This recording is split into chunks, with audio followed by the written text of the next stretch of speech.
Hello, everyone, and welcome in to Dean Evans Stadium. It's time for our Salina Regional Orthopedic and Sports Medicine Game of the Week, and we've got an all-NCAA clash here this afternoon as the Southeast of Saline Trojans have made the short trek here to Salina to take on the Sacred Heart Knights. SES comes into this contest 5-3 overall. They are 2-0 in league play in the NCAA. Sacred Heart comes in at 4-3. They are 3-1, and the defending league champions as they will look to pick up where they left off a season ago. Let's take a look here at the Southeast of Saline lineup, sponsored by Billings Group. It all begins with center fielder Grady Gebhardt in the leadoff spot. He'll be followed by Sam Knopf as he chops this pitch to Noah Hines at third, picks it up to throw to first in time, and the first out of the inning is recorded. Sam Knopf bats second. He is the second baseman today. He'll be followed in the 3-hole by Cole Gilpin, who is the starting pitcher today, and third baseman Ian Nicholson in the cleanup spot. Your DH today is Evan Watkins for Southeast of Saline, then left fielder Tiernan Potacek, first baseman Lyric Lilly, catcher Tyson Keller, and shortstop Kason Bertrand. Bringing up the caboose of the lineup today, Landon Albrecht is your lone bat not in the lineup. He will play right field for Southeast of Saline. And we now welcome in the second member of our broadcast team, Kevin Lillian. Boy, Kevin, this should be a really fun, entertaining doubleheader matchup, and whoever wins this is going to have a real edge in the league. Absolutely, and for me, these teams are so familiar with each other. Big hot shot to third. Hines makes the grab. Sorry to cut you off, but what a play there by Hines. That's why they call it the hot corner. Yep. And so, like I was saying, they're so familiar with each other. They kind of know what to expect and all that. And like you said, it is kind of that rivalry feel to it, even though everybody's kind of good friends. They kind of leave that at the dugouts and go compete. And right there, you see right off the bat, Noah Hines makes two great plays. This rivalry always feels a little more friendly, right, when you're playing a sport where you're not up in the grill of whoever's across from you like you are in football and basketball. And Southeast looking to get off on the right start. Let's go ahead and meet the starting pitcher for Sacred Heart today. That'll be Maddox Wells. He is making his third appearance, his second start of the season. He has tossed 6 1/3 to a 1-0 record in the tune of a 5.53 ERA. 7 strikeouts, only 2 walks, so good control numbers for Wells this year. And here he gets a comebacker right to him. Some PFP as he'll underhand it to first, and it's a quick 3-up, 3-down inning to start for Southeast of Saline. We will step away when we come back. It's the Knights up to bat in their half of the first here on the Salina Post Sports Network. The hours of drills, the pre-dawn workouts, the hundreds of laps. It takes hard work, passion, and drive to do what you love. When you're sidelined by injury, Salina Regional Sports Medicine is just as committed and works just as hard to get you back in the game. Salina Regional Sports Medicine, 785-452-7366. SalinaRegionalSportsMedicine.com. We spend 1/3 of our lives working to build our wealth. With over 50 years of combined experience, Billings Group wants to be there to help manage yours. If you're planning for retirement or looking for financial coaching, then come see us on Westchester Drive, east of the YMCA, or visit our website at billingsgroup.com. Securities offered by registered representatives through Private Client Services, member FINRA, SIPC. Advisory products and services offered by investment advisory representatives through RFG Advisory, a registered investment advisor. RFG Advisory, Billings Group, and Private Client Services are unaffiliated entities. Congratulations, you're having a little girl. At that moment, everything changed. Our hopes and dreams for ourselves were instantly replaced by our hopes and dreams for her. We got life insurance policies from Shelter Insurance, so that regardless of what life throws at us, we'll still be able to provide the world to her. Shelter Life Insurance Company, Columbia, Missouri. Hey Salina, come see us at the Kelly Kitchener Agency near the intersection of Cloud and Ohio. We want to be your Salina, Kansas insurance agent. The Bennington State Bank proudly supports local sports and wants each student to know that their hard work and talent is noticed and appreciated. At Bennington State Bank, they care about local communities and are committed to fostering long-term relationships through the delivery of excellent customer service, integrity, and fairness. From helping local businesses to supporting community youth and nonprofits to helping you purchase your dream home or invest in your future, Bennington State Bank is here to help. Give them a call to experience exceptional banking with hometown service. Bennington State Bank, your trusted hometown bank. Member FDIC. Well, after a quick 1-2-3 start to this for Sacred Heart, it'll be the Knights who bring the bats up to the plate here for their half of the first inning. And let's go ahead and meet the starting lineup for the Sacred Heart Knights, brought to you by the good folks at Billings Group. For them, it'll be leadoff hitter Luke Colland, your starting shortstop in the top spot here today. He'll be followed in the 2-hole by pitcher Maddox Wells, catcher Leon Rowe, and first baseman Kason Ivey in the cleanup spot here today. Batting fifth, it's your third baseman Noah Hines, then second baseman Leo Niradong, center fielder Brady Wells, right fielder Doyle Marshall, and left fielder Graham Armstrong brings up the caboose of the night lineup today. First offering on the way here from Cole Gilpin. First pitch swinging is Colland, and let's go ahead and meet Gilpin for Southeast of Saline, a very capable senior starter. He is making his 6th appearance of the season. This will be his 4th start. He has tossed 14 innings to the tune of a 2 ERA, just a 1.14 whip. The impressive thing, though, Kevin, 21 strikeouts to only 9 walks. He has been really good at missing bats this season, despite just having a 1-1 record. Yeah, I mean, he's filled up the zone with a lot of strikes, a lot of strikeouts, and playing to contact at times as well. Speaking of contact, this ball is fouled away just beyond the fence here, and the count will start at 1-2 here on Luke Colland, who's had a really solid season in his own right. You take a look at Colland's numbers this year, he's batting a cool .550, which I have it on good authority is good. Yeah. This ball chopped to short. Bertrand picks it up, turns. The throw to first is in time, and it's one down here for Gilpin and company. And let's quickly take you around the horn here for Southeast of Saline. Keller gets the start behind the plate. It'll be Lyric Lilly over at first. Knopf gets the start at second. Bertrand at short, and Nicholson tending to the hot corner at third base here today. Your outfield from left to right consists of Tiernan Potacek, Grady Gebhardt, and Albrecht out in right. Once again, the right-handed Gilpin tosses the first pitch of the at-bat, and it's a called strike to start off Maddox Wells with strike one. And, you know, we've kind of got – Southeast kind of got hit by the injury bug a little bit with their starting catcher and Noah Rupert. And so that gives an opportunity to a freshman in Keller to get behind the plate and get some real valuable time as well. And two guys the Southeast is hoping to maybe get back later on this season, but two big losses, like you said, battery mates, a starting pitcher and your starting catcher on the year. And multi-sport athletes as well, especially when you're talking about a guy that does football and wrestling. There's not a lot of time to really heal those injuries for a guy like that. And you know, you just hope that, you know, you get these guys back at the right time. They get enough time and up to bat and behind the plate and on the mound that they can kind of find their stride as well. For the most part, Sacred Heart has managed to stay healthy early in the season, as a good breaking ball just misses inside, and the count will go to 3-1 here on Maddox Wells. And both teams off to good starts. Mentioned it at the top of the broadcast. Southeast is 5-3. Sacred Heart is 4-3. As a high fastball will be ball 4, and Maddox Wells will take his base. But, you know, this really does feel like as pivotal as what a, you know, early to mid-April series can feel when it comes to that league. Yeah, absolutely, because, I mean, it just puts you kind of in the driver's seat, and anytime you can be in the driver's seat, it's a good place to be. You kind of control your own destiny. And with Southeast, you know, they've played some really good baseball. They haven't hit as well as I think Chance would like them to, but defensively and pitching, they've been really, really strong. Well, as this ball is taken straight out into left center field, tracking over and trying to follow it with the wind is Potacek. He will make the catch out in left, and it's 2 away. But I think if you ask any coach in the state of Kansas, they would all tell you, if you can have just batting or just pitching and defense, you'll take pitching and defense 10 times out of 10. Absolutely. And, I mean, because your hitting will always be there. It will come up. It usually is the last thing to come around, but you're exactly right. Still working from the stretch here is Gilpin, as he now turns to face the cleanup hitter in Kason Ivey. And the first pitch to Ivy will miss down and away. You see, though, the cautiousness of Gilpin. Again, he's not going to waste too many pitches, but he likes to play with those corners and try to miss those bats. Yeah, and, I mean, he will play to that, you know, keeping the ball low, getting some ground balls. And then that curveball has really been nasty for him, and he gets a lot of strikeouts on that as well. Ivy's batting just .333 on the year, but he leads the team 10 runs driven in already through the team's first 7 games. That's what you look for out of a cleanup hitter. Put the ball in play. Good speed aboard at first with Maddox Wells. Reasonable lead over at first. And a 2-0 count. Pitch from the stretch.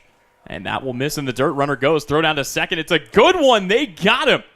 Oh, my goodness. Keller with a hose, and Bertrand applies the tag. So in a roundabout way, the two teams trade 3 up, 3 down innings. We go to the second. Still scoreless. It's our Salina Regional Orthopedic and Sports Medicine Game of the Week. From raw honey to wax melts to beekeeping tools, boxes, and frames, AJ Honey Farms has it all and more. Be sure to check out their salves. Salves is a powerful blend of nature's best ingredients. Beeswax, crafted with care to soothe and nourish your dry skin, minor cuts, and burns. And for dry lips, try out their Happy Bee Balm. Treat yourself to their locally produced honey items or get a beautifully packaged gift set for a loved one. Stop in to see AJ Honey Farms at 901 North 9th Street. When does normal acute pain become abnormal chronic pain? Chronic pain can be one of two types, nociceptive and neuropathic. Each type differs based on what causes it, what it feels like, and what treatments may relieve it. Neuropathic pain can often be managed by a therapy called neurostimulation or spinal cord stimulation. If you suffer from chronic pain, ask your primary care physician for a referral to the Salina Pain Clinic. Our pain specialist will discuss the right options to manage your pain. Online at salinapainclinic.org. Insurance is something we all need in our business, home, car, and life. But do you really understand what's covered? And most importantly, what you are paying for? Hi, this is Rob Carlson in the Salina office of Smart Insurance. Change is good, especially if you haven't looked at your insurance policy lately. I can help you understand what you need and where the gaps are in your coverage. We provide free quotes and take pride in looking out for you. Smart Insurance, with locations in Salina, Abilene, and Harrington. Give us a call today. Welcome back in here to Dean Evans Stadium. Tyler Henry alongside Mr. Lilly here, and we've got a scoreless game here through the top of the first inning. Kevin, so far both pitchers looking really good, and you just feel like the first time through the order you're just trying to feel out a lineup, especially with as good of what these bats have been for both of these teams. Absolutely, and that's just it. You know, you go through that lineup the first time, and you just really don't know what to expect, and then that second time through, you kind of can make some different adjustments as you go. First two pitches here, breaking balls that will miss to Ian Nicholson, the cleanup hitter for Southeast of Saline. He comes in also batting .500, a .645 on-base percentage. One of two guys with double-digit hit totals already. And boy, rakes that one, but foul down that third base line. And Ian has really hit the ball well of late. I mean, we've only played so many games, but he has really, the last 4 or 5 games, he's really he's raked the ball really well. Ian, one of those familiar faces from this lineup over the last couple of years. And one thing we haven't had a chance to talk about, Southeast of Saline, of course, under new leadership this year with the retirement of head coach Mike Garrettson, longtime head coach Mike Garrettson, but another familiar face steps up as Chance Potacek has taken over in the role of head coach here for SES. Yeah, and very well deserved. This will be a 5-pitch walk issued to Ian Nicholson, and Southeast of Saline has got their first base runner of the day. And in one roundabout way, Southeast of Saline just trades one head Potacek Diamond coach for another, right? Yeah. With the retirement of Besha Potacek. Yeah. So it's a lot of fun to see. Again, well-deserved, good coaches, multi-sport coaches getting their shot here is a good pick-off move to first, not in time to get Nicholson. And, Southeast is just so lucky with the quality of coaching that we get out there and people that stick with the program. It's really special. On the other side, Dalton Dooley has done some excellent things with this Sacred Heart team as this ball is chopped to first, picked up by Ivy. He will go the short way and tag the bag. So Evan Watkins grounds into a fielder's choice, and it's one away for Tiernan Potacek here in the second. But well, you go back and look at what this Sacred Heart team did a season ago. It was a fantastic run. They were 20-3 overall, undefeated, 10-0 league champs, and that included a couple of wins over Southeast of Saline, 7-0 and 7-4 in Gypsum. That's what Southeast is looking to avenge here today. Yeah, and Sacred Heart has just got years and years of dominance in their baseball program. They've had a lot of good kids come through their program, and it shows year after year. They're always there. Baseball, boys basketball, and golf, right? Yep, absolutely. Every single year.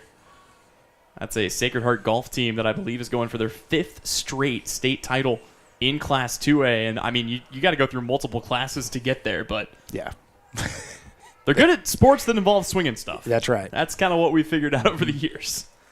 Tiernan Potacek, the left fielder, is in here as we've got another pickoff move to first from Wells. And I think you could kind of see how this game could play out. It's going to be maybe a little bit of small ball here and there. Take your pick on when you lay down a bunt to move a runner over or something like that. I would be real surprised if either team just broke it wide open. I would be surprised. Well, and to be fair, too, you've got two teams with good bats as the runner goes down to second. Rowe's throw is a good one, but not in time to get the speedy Watkins, who's in with a stolen base. So Watkins will take second with Potacek at the plate, but to the earlier point, for as good as these offenses have been, not a ton that's left the yard. And here at Dean Evans, you're dealing with college dimensions. 385 to straightaway center, 338 down the corners. Well, last week we had Grady and Ian leave the park with just a slight wind to the outfield, and I think the wind is actually blowing in today. It sure is. And those are two of Southeast of Saline's 3 home runs of the season. The only other guy who has hit one this year was Ian Nicholson, along with Evan Watkins and Grady Gebhardt. Another toss here from the stretch. Big swing and a miss. And Potachik is down on strikes for the first strikeout of the day to bring up Lyric Lily. And I think that's one of the things early on that we'll get runners in scoring position, but we just haven't consistently got those timely hits to continue to move runners. And I think that'll continue to go, and grow and be better and better as the season goes on. Also feel like the bullpens could play a big role here today, and that's really where a high school team especially gets tested as this ball is rolled to short. Colin picks it up. His throw pulls the runner off the bag, and Lily is safe at first. So rule that. I'm going to guess it's going to go down as a throwing error on Colin, as a good throw to Ivy would have gotten him. But now you talked about timely hits. Well, they've got a chance for one here with runners at the corners and 2 away. Well, and, we always talk in the summertime, just put the ball in play. Good things happen when, you don't strike out, you don't pop up. Just put the ball in play and put the pressure on the defense to force to make a play. Put the ball in play and trust your defense on the hill at least. I mean, that's another big factor. I talked with Coach Potachik before this game, and he said, we just got to be comfortable throwing strikes and trusting our defense a little bit more. And that's the thing. You do want to miss bats, but at a certain point, you don't want to get too cute. Yeah, because when you get too cute, you start leaving balls up, you start walking kids, and then it just spirals out of control. Slow chopper, this one between the 4-5 hole. The throw on the way. Did they get him? It looks like they did, as Noah Hines able to record the out. And Southeast strands runners at the corners. We're still scoreless as we go to the home half of inning number 2 here on the Salina Post Sports Network. APAC Kansas Incorporated has been building the heartland from the ground up for over a century. From the supply of aggregate materials, hot mix asphalt, and concrete to the construction of roads and bridges, we do it all. You've seen our trucks, and now we want to hire you. APAC in Salina is growing, and we are hiring for all positions. From truck drivers to mechanics, general laborers, and construction, APAC has your next career. For more details, visit the job links page at salinapost.com. Great pay and benefits, APAC is an equal opportunity employer. Sage is your go-to source for industrial strength cleaning products, ice melt, floor equipment, paper, asphalt, and just about everything in between. Whether you're a maintenance supervisor, a small business, or just wanting your home to look amazing, stop by 732 North 9th Street in Salina, where we will be happy to assist you. You can also visit us at sageselects.com or call us at 309-1919. Sage Products, the right call every time. Back here at Dean Evans Stadium, Tyler Henry, Kevin Lilly, in a scoreless game as we go to the home half of inning number 2. Got a few folks we'd like to thank for their support of coverage of today's game, including the Southeast of Saline Education Foundation, Hancock Chiropractic, Assyria Oil and Hardware, Frisbee Construction, and Anesthesia Associates. Boy, easy for me to say. It will be Kason Ivy, Noah Hines, and Leo Niradong, the 3 up to lead things off. Sacred Heart has had a bit of an up-and-down season here early on. They played some tough competition, but boy, they got off to a really good start, 3-0, including a pair of run-rule-shortened wins over Minneapolis. Then they punched up and played against a good 4A Concordia team. They lost those two 12-2 and 15-0, and then came back and split with the combo school between Lions and Sterling, which is kind of another unique wrinkle because you have a 4A school now in the NCAA. You just don't see that every year. Mm-hmm. Well, and that's just it. You're combining so many kids from 2 different schools, and we don't have that luxury, to pick from a pool that big. So we are where we are, and the good thing about it is when you get between the lines, it's all about the competition. Well, and it's not a fair comparison, but can you imagine you take these 2 schools and combine them into one 9-man lineup? I mean, you could do some real damage, probably as high up as 4, maybe 5A. And be really dynamite. Yeah, that's what I'm saying. As you mentioned before, a lot of these kids have played on the same summer ball teams growing up here. And now they find themselves on opposite sides. Here's the ball laced right into the mid of Knopf, who makes the catch. And Case and Ivy lines out for the first out of the inning. Good start for Gilpin, who's doing what we talked about. He's throwing strikes, and he's letting his defense clean him up. Mm-hmm. Absolutely, and that's the biggest thing is Cole sometimes will get in his head, and he'll start kind of overthrowing at times and start walking a few kids, and he got bit by that his last start, but then responded really nicely, and I really like the way he started this game. It's also, again, it can be easy when you have, what he has, right? 14 innings pitched, 21 strikeouts. He's averaging about a strikeout and a half per inning to try to go hunt those every single time, but sometimes weak contact is just as good as a punch out. Yeah, and the thing with Cole is, he was out last year with a back injury, and this is this is his senior year. This is it. So, he's really bared down and been that ace and been that leader offensively and defensively for us. Yep, 6 seniors that have seen action for Southeast this season. A solid group for the Trojans, and a team that didn't graduate a ton of seniors a season ago. They were probably one of the younger rosters they've ever had last season. Still put together a really impressive campaign. They finished the year up 16-5 and 6-4 in league play. But everybody knew, you looked at what was coming back and you thought, this could be a really good team for SES. Yeah, I 100%. And the thing is we've got a mix of kids. It's not senior heavy. It's everybody has a job to do on this team, whether you're a freshman or a senior, and that's the kind of nice and cool thing to see about this club. 3-2 count here to Noah Hines. Big pitch coming as the Knights looking to set the table. Hines hitting .222 on the year, 4 hits for him, but 8 driven in. And he will watch low and outside for ball 4. So the only 2 base runners for Sacred Heart here in the opening 2 innings have come via the walk, and that brings up Leo Niradong down in the 6 hole. Well, and Noah's got speed, so you gotta respect his speed at first base, and that he's going to end up taking a bag here, and Keller's just got to go throw him out again. Niradong on the year, a 300 hitter through the first 6 or so games of the season. Would have been one more, but that's kind of the other thing for Sacred Heart. They had a good lead on Beloit early in the second game of that doubleheader, but Lightning ended up postponing that second matchup, so they'll have to wait for their date with the other Trojans in the league a little bit later on. For Southeast, we talked a little bit about Sacred Heart's schedule. SES started off with a 4-5 loss to Sedgwick on a wild walk-off, and then Halstead got swept by the Trojans, wins of 9-8 and 10-4. They fell to Kingman, they bounced back and swept Republic County, and they split with a 4-8 team in Abilene. And boy, that was a 15-inning game, I think, in game number 1 of that set. Yeah, it was a really well played baseball game, and we just came up. We had our opportunities, we just didn't cash in on them. This ball hangs up, it's right on the line to Gebhardt, and it's 2 gone in the inning. And we talk about, obviously, we cover 11 different high schools in this area. Abilene is one of them. How about Heath Hookman? I know a lot of fans in purple were not happy to see what he did, but he came out and tossed, 7 innings in relief, I think, in that first game? He just kept going and kept going and kept going, and we just never really could crack him all that well. We had 1 inning where we kind of got to him a little bit, and then he responded. But that, you could look early on for Southeast and say, what could be to this point in the season. We've got a couple of losses that could have gone either way, even in the win column, and it doesn't really change a whole lot early on, but it does make you feel maybe just a little bit better about where you are. Brady Wells standing in now for Sacred Heart. Talk about the depth of this lineup. A 7-hole hitter hitting 400 on the year. Here's a back pick, and Southeast of Saline's got Noah Hines in a rundown. Pitcher comes over to cover him up. They're going to try to chase him all the way to the bag, and they take out the man behind the bag. No, they got him. They got him. How about that?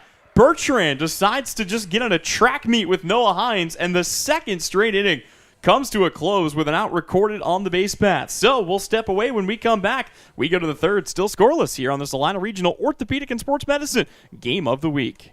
When there is wastewater backing up into your home, time is crucial. Hours are precious to minimize the mess and damage. That is where Salina Septic Service looks out for you with direct access to their dispatch board, so you can schedule the first available appointment, upload pictures and description of your problem on the Salina Septic Service website, and secure your appointment 24 hours a day, 7 days a week. Money-saving specials now and information on worry-free service plans when you visit salinasepticservice.com.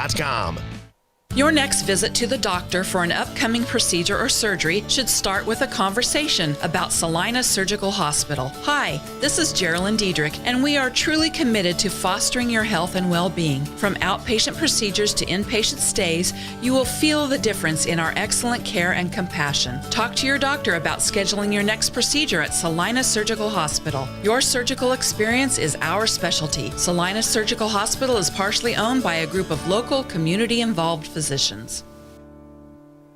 2 innings in the books, plenty of baseball left to be played, but still scoreless as we go to the third. It'll be Kason Bertrand, Grady Gebhardt, and Sam Knopf to lead things off here for the Trojans in the third. And I mean, again, we kind of expected this to be maybe a bit of a lower scoring affair just given who was on the hill, but really good stuff out of both pitchers despite just one combined strikeout between the two. Yeah, and I mean, you're looking at 20 minutes for 2 innings.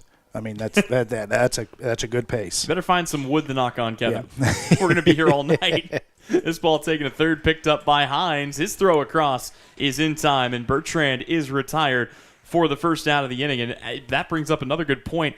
The first inning went by so quickly, I didn't have a chance to introduce you to the Sacred Heart defense. Leon Rao gets the start behind the plate. It's Kason Ivey over at first, Leo Niradong at second, Luke Coland at short, and Noah Hines tending to the hot corner at third. Your outfield from left to right consists of Armstrong, Wells, and Marshall, and that's Armstrong who's got to get on his horse. That drops in, though, and southeast of Saline's got a one-out single from Grady Gebhardt to set things up for Sam Knopf.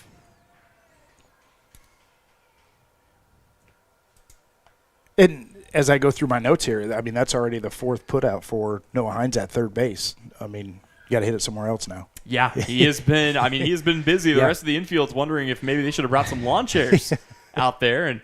But I got to say, too, Dean Evans it's not the Dean Evans I grew up with here in Salina, that's for sure. Relatively new turf, beautiful facility here. Obviously, Kansas Wesleyan plays on this field as well, but it leaves, with the college dimensions, just a lot of room to cover in the outfield. Yeah, and, years and years ago, it's still the premier complex in Salina, don't get me wrong. But back then it was still the premier, but it was so nice. I mean, that grass and the dirt and all that, and it was upkept beautifully. And it's kind of one of those things where you don't want to see it go because you're kind of that traditionalist and you want to keep playing on stuff like that, but it was time for it to go and get this turf. It had certainly run its course, but you're right. It gave Salina many good years of service before it went. Yeah. Now, was that a Mammoth construction job as well? I don't actually... I would guess it probably was. Well, and speaking of which Mammoth Construction just completed work on the brand new turf fields for both Southeast baseball and softball, and they picked up right where they left off, and now they're building a new football field. Yeah, it was just the trifecta. Pitch to Knopf, almost bit there, but he will lay off, and the count goes to 1-2 following the steal from Grady Gebhardt. And, then Devin's going to get a new press box out there. I know. I mean, everybody's going to get spoiled. I mean, at this point, they should name the darn thing after him. Yeah. He's been there long enough. Yeah. The 1-2 taken off the foot here of Sam Knopf. Of course, we've got a busy week for you. If you're a fan of local high school baseball and softball, we've got you covered. Of course, this doubleheader here today. You can also tune in on Thursday. Southeast of Saline's softball team travels to Chapman to take on one of the hottest teams in Class 4A. And then on Friday, we'll be back in Salina with a battle for Salina between South and Central on the softball diamond over at Salina South. Speaking of brand new facilities. Breaking ball on 1-2. That misses up and away. I mean, the whole city of Salina is getting spoiled at this point. They've really done some good work around here. Man, these kids have no clue what we went through back in the day. They just don't. They will never understand the struggles that we went through. 2 balls, 2 strikes. The count here to Knopf. And he will lift this one up and foul back behind the fencing here. I still remember playing at Bill Burke before they did anything to Bill Burke. So it's funny because we were talking about this the other day. Before the last 2 years of some upgrades there, I don't know that they did any upgrades for the last 25 years. Probably not. I mean, I would go into that park, and it was the same exact, number 8 never had lights on it, and it just was always that way. Number 1, you never played on it late at night, even though it had lights, or for some reason, there just was all these really weird things about Bill Burke, and then they finally did some upgrades. Payoff pitch to Knopf. That's hit hard and in the gap. It'll be scooped up by Armstrong, but That is a solid RBI single for Sam Knopf, and the Trojans strike first with an RBI hit. And that's a good sign for Southeast, because that's the one thing that we have struggled with is runners in scoring position at times, getting those key hits, and that's a good hit from Sam. Plenty of room to patrol, but that's going to be a base knock anywhere. At a smaller park, that thing probably gets through and rolls to the fence. Yeah. It brings up Cole Gilpin, who's got a chance to aid his own cause. He'll hit one to third, scooped up there off the shot by Hines. I don't think I've ever seen that before. Knopf slid. I mean, maybe he was probably 4 feet shy of the bag. He gave himself up very, very early. I agree with you. I think he could have kept kind of going, but he did. He gave himself up really early. They'll go down as a fielder's choice, as Gilpin will take his base, and with 2 away, it's Ian Nicholson, who walked his first time up at the plate. I mean, obviously you're not trying to slide hard into the bag or anything like that, but yeah, that was kind of a unique slide, and yeah, it might have confused Coland a little bit, because he rushed the throw to first, and that's the reason it wasn't a double play. Yeah, and I think you're right. You've got to kind of test him. It's not like you're trying to take him out at second or anything like that, but I think you got to go a little deeper before and you got to make him kind of throw over the top of you a little bit too. Brings back a bad memory. Boy, speaking of the old dirt infield at southeast of Saline, I remember playing in a JV game my sophomore year, came around third, went to slide into home, and it poured rain the last 2 days and just stuck right in the mud 2 feet in front of the plate. This ball taken out to right. That's going to carry. Marshall still back on it. It takes a hop over the wall, and it's a ground rule double for Ian Nicholson. They're going to have to turn Cole Gilpin around. Ironically, that's going to hurt southeast of Saline. It was hit a little too deep. But runners at second and third now for Evan Watkins, and a chance for the Trojans to break this open. And you're right, it hurts Southeast, because with Cole's speeds, Cole's scoring there regardless. So Sacred Heart gets a break there. Evan Watkins, who grounded into a fielder's choice, is the new batter for Southeast. First pitch to him is inside, and that wind, it is howling in, but it is going to help anything out to right field just a touch. And it looked like that ball just kind of tailed away as well. So, but it was well struck. Next pitch misses high, and the count goes to 2-0, and you wonder if this changes the situation just a little bit for Maddox Wells, who suddenly is struggling to locate the zone a bit. Yeah. 2-0 struck again out to right. This one, though, Marshall will play easily, and that will bring the third inning, or at least the top half of it, to a close. We step away. When we come back, it's a 1-0 lead for southeast of Saline, courtesy of an RBI single from Sam Knopf. More baseball on the other side. It's our Salina Regional Orthopedic and Sports Medicine Game of the Week. Close your eyes.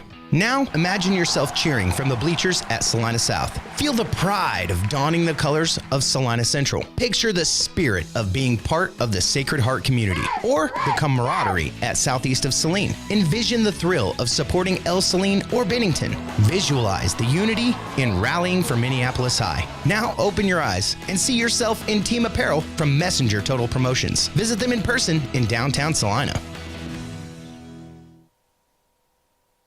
Are you ready to make a meaningful impact? Join our professional healthcare team at Salina Regional Health Center. We're seeking dedicated individuals who are eager to provide exceptional care to our community. Our growing organization offers competitive pay, comprehensive benefits, and opportunities for growth. We are committed to supporting you in your career. If you're ready to join a team that values compassion, teamwork, and outstanding patient care, apply now at srhc.com or reach out to me, Tess Madro, in Human Resources. Great careers start here. Salina Regional Health Center, we take care of you so you can care for others.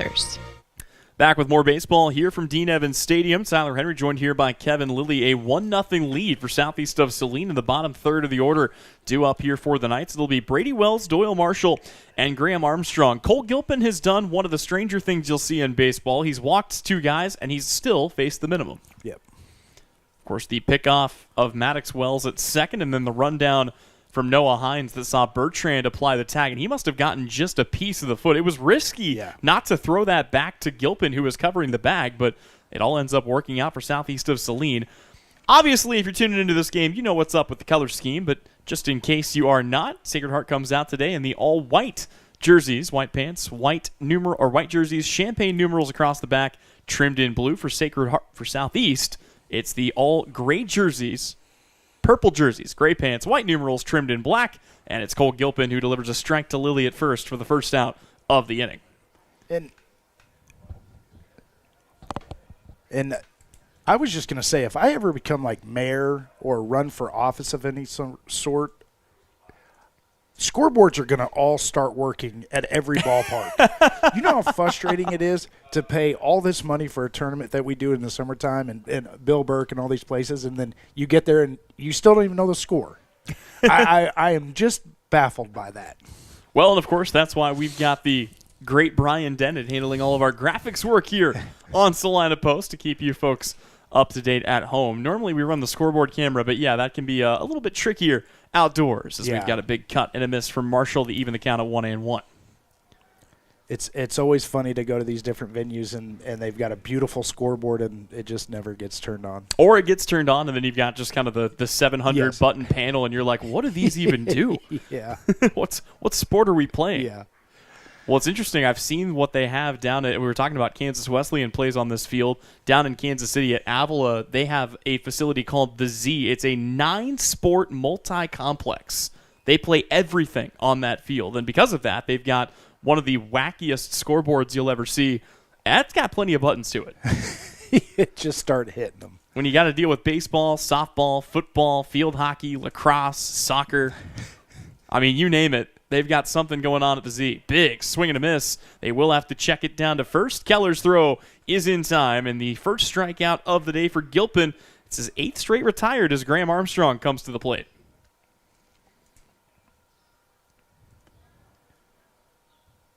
The Sacred Heart lineup has been hot and cold this year. You look at their first 3 games of the year, they scored 12, 17, and 12. In their last 3 games, they've scored 2, 0, 3, and 1. Mm-hmm. Well, and the thing is when your bats aren't manufacturing, you've got to be spot on pitching and defensively, and you got to be able to play small ball and squeeze runs across and you don't just score 15 and then score 2, 0, 1, and I mean you are who you are, and if you're a good hitting team, that will continue, and you'll continue to get better and you'll continue to grow throughout the season. Yeah, both teams have struggled against good pitching periodically this year. Southeast, of course, was shut out against a really good Kingman team. But I think it's also important to note both teams do play a fairly tough schedule, and you want that, right? You want to get to regionals having seen good pitching, having seen good lineups, and kind of know what you're up against in the playoffs. Well, it just gives you all the info, when you get to regionals of who my true number 1 is, my number 2, your bullpen set. You get a lot of good data from playing good teams. Armstrong gets under this. Knopf comes in. He'll make the catch, and it's another 3-up, 3-down inning for Cole Gilpin. So Southeast takes a 1-0 lead into the 4th inning. We're about halfway home here from Dean Evans Stadium. Back with more baseball when we return. It's the Salina Regional Orthopedic and Sports Medicine Game of the Week. The hours of drills, the pre-dawn workouts, the hundreds of laps. It takes hard work, passion, and drive to do what you love. When you're sidelined by injury, Salina Regional Sports Medicine is just as committed and works just as hard to get you back in the game. Salina Regional Sports Medicine, 785-452-7366. SalinaRegionalSportsMedicine.com. We spend 1/3 of our lives working to build our wealth. With over 50 years of combined experience, Billings Group wants to be there to help manage yours. If you're planning for retirement or looking for financial coaching, then come see us on Westchester Drive, east of the YMCA, or visit our website at billingsgroup.com. Securities offered by registered representatives through Private Client Services, member FINRA, SIPC. Advisory products and services offered by investment advisory representatives through RFG Advisory, a registered investment advisor. RFG Advisory, Billings Group, and Private Client Services are unaffiliated entities. Back with more of our Salina Regional Orthopedic and Sports Medicine Game of the Week. Tyler Henry, Kevin Lilly, and a 1-0 Southeast of Saline lead as we go to the 4th inning. For SES, it will be Tiernan Potachik, Lyric Lilly, and Tyson Keller. Your 3 duo up here to start the lineup. And Really familiar faces 1 through 7 for Southeast of Saline. Tyson Keller and Kason Bertrand are kind of the two biggest new bats to the order. What can you tell us about some of the newer additions here for Southeast this year? Well, like, for Bertrand, I mean, he is just a solid baseball player. I mean, he can do a lot of different things. He's played left field. He's played short. He's pitched for us. He's played third. There's a lot of movement with this kid, and the upside to him is the sky's the limit with him. Same thing with Keller. I mean, he's young. He might be a little undersized right now, but he's just as strong as an ox behind the plate, and he's got really good fundamentals behind there. And I just think that, as he starts to grow and get some confidence at the plate, I think you're going to see him just kind of shoot to the moon as well, because they're both very athletic and they're both good kids, and they want to win. 4-pitch walk issued here to Tierna Potacek, who will take his base. And as Lyric Lilly comes up to the plate, Keller, that's one of those names, right? Every couple of years, you're like, oh, here comes another one. Yeah. And I don't know if there's any more, but I think this is the last one. Still remember back in the day, Devin Haney and I did a Southeast of Saline Beloit basketball game. It's probably the most confusing-sounding broadcast I've ever been a part of. This really good bunt laid down to third. The throw to first is in time, but you talked about small ball. Lilly is able to bunt Potacek over to bring up Tyson Keller. And I'll tell you, we see a lot of that summer ball-wise with Lyric. Lyric, I mean, he just fundamentally bunting. He's really, really good at it, and he likes to do it. And I've been in the conversations with Chance, and he'll give it Lyric the opportunity to, do you want to bunt? Yep, I'll bunt. He's willing to do all the little things like that, and right here it could pay off. Runner in scoring position now for Southeast of Saline. We were talking about last names, and there was a basketball game at one point. There were only 4 total last names between the 10 players on the floor. You had 3 Montgomerys and 2 Murrays for Southeast of Saline, and 3 Budkeys and 2 Remans for the Beloit Trojans. And then to add confusion, you got the Trojans playing the Trojans. Yeah. Anybody at home listening thought that something was wrong with the broadcasters, and there was. To be fair, it was both of us. But yeah, it's just interesting to see all these names and generational players come through programs like this. And it's one of those things too, where nobody can ever tell if you really made a mistake, can they? Not really, no. At that point, Budke to Budke, up the floor to Budke, shot misses, hauled in by Montgomery, up the floor to Montgomery, one more pass to Montgomery, and he scores. It's like, what is going on? Also, that last pitch there, I thought it was fouled away, but that was just a clean passed ball, and Potacek finds himself now at third base, and this is going to get by Rowe.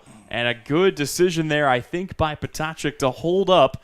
Only 1 out in the inning. No sense in making that second out at home. Yep, and it didn't get far enough away from him. At first thought, it looked like it was going to roll, but it didn't get that far away from him. That is the other thing about Dean Evans. There is a pretty long run from home plate back to the backstop, and as far as I know, there is no padding back there. So if it gets off cleanly, well, it doesn't matter now. As that ball smacked into right field, Marshall picks it up, and it's an RBI knock for Tyson Keller as the Trojans take a 2-0 lead. And you remember, Dean, before they did all this work, we had that blue wall with the padding on it, but the wall was a little bit further back too. So on those hard pass balls, they would hit that and then ricochet back to you. Well, and you get more of that effect now with just the straight concrete back there, but anything that just kind of squeezes 5-hole in the catcher, it's just going to roll. Yep. Southeast feeling good, up 2-0 now with Bertrand at the plate, and he will lift the first pitch that he sees, drifting towards the outfield. Ivy gives chase, and there's just enough wind to blow that foul. Fortunate break there for Bertrand, who will come back with an 0-1 count. And, with that hit from Keller, think about that. A young kid at the varsity level, the confidence something like that does. Like, you kind of fight yourself a little bit when you get thrown into the mix. Like, do I belong here? Is this where I'm, you're thrown to the fire, man. You got to belong now. So you might as well go out and produce. And that's great to see him do that. 0-1 misses high here to Bertrand, who's 0 for 1 with a ground out to third base. At this point, though, who hasn't grounded out to third base for Southeast of Saline? Yeah. We've not talked about how good Noah Hines' defense has been at the hot corner. He has been spectacular today. Yeah, he has. 4 putouts so far. So, he's a good kid and he's a good athlete, and you expect nothing less from a kid like that. It's one of the weirder days, I think, for Luke Coland. How often do you get to the 4th inning of a baseball game and the shortstop hasn't touched the ball yet? Yeah. Wells ready to go here. The 2-1 pitch is taken up the hole in the right side, and there's room for Keller to turn the corner. He will dig and head for third. There's a decent throw, but it's not going to be nearly in time. And the Trojans continue to roll as Bertrand has a base hit, and Southeast has runners at the corners with one away for Grady Gebhardt.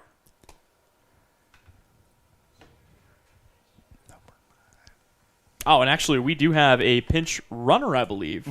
At the hot corner at third, and for Southeast of Saline, that is Killian Vaughn. Yep. And, with him being hurt a little bit, he's still got quick wills, so they like to utilize him in situations. Runner goes here. Catcher relatively indifferent there, and I think that's got to be the right call in a situation like this. So Bertrand will slide up and take second. And this is where you want. I mean, right? You got two guys in scoring position. You got one away, and you got the top of the order up. This ball taken, though, right at the best glove on the field, and there's going to be a run down here. That'll be one as Rowe records the tag, and that will knock Vaughn out at third and pick up the second out of the inning. And that is the other thing with Hines. Not only does he have a good glove, but a high baseball IQ to make that play. Yeah, and right there you've seen the defense for Sacred Heart. They were all in. Everybody was going home. We're going to cut this right now.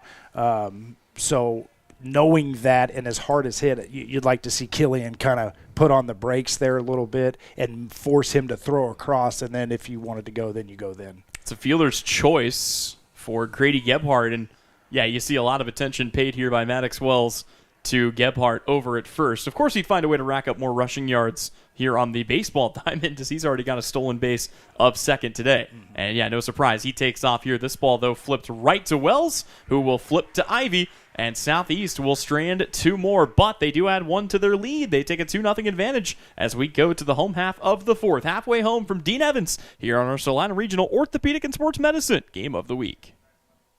Congratulations, you're having a little girl. At that moment, everything changed. Our hopes and dreams for ourselves were instantly replaced by our hopes and dreams for her. We got life insurance policies from Shelter Insurance, so that regardless of what life throws at us, we'll still be able to provide the world to her. Shelter Life Insurance Company, Columbia, Missouri. Hey, Salina, come see us at the Kelly Kitchener Agency near the intersection of Cloud and Ohio. We want to be your Salina, Kansas insurance agent.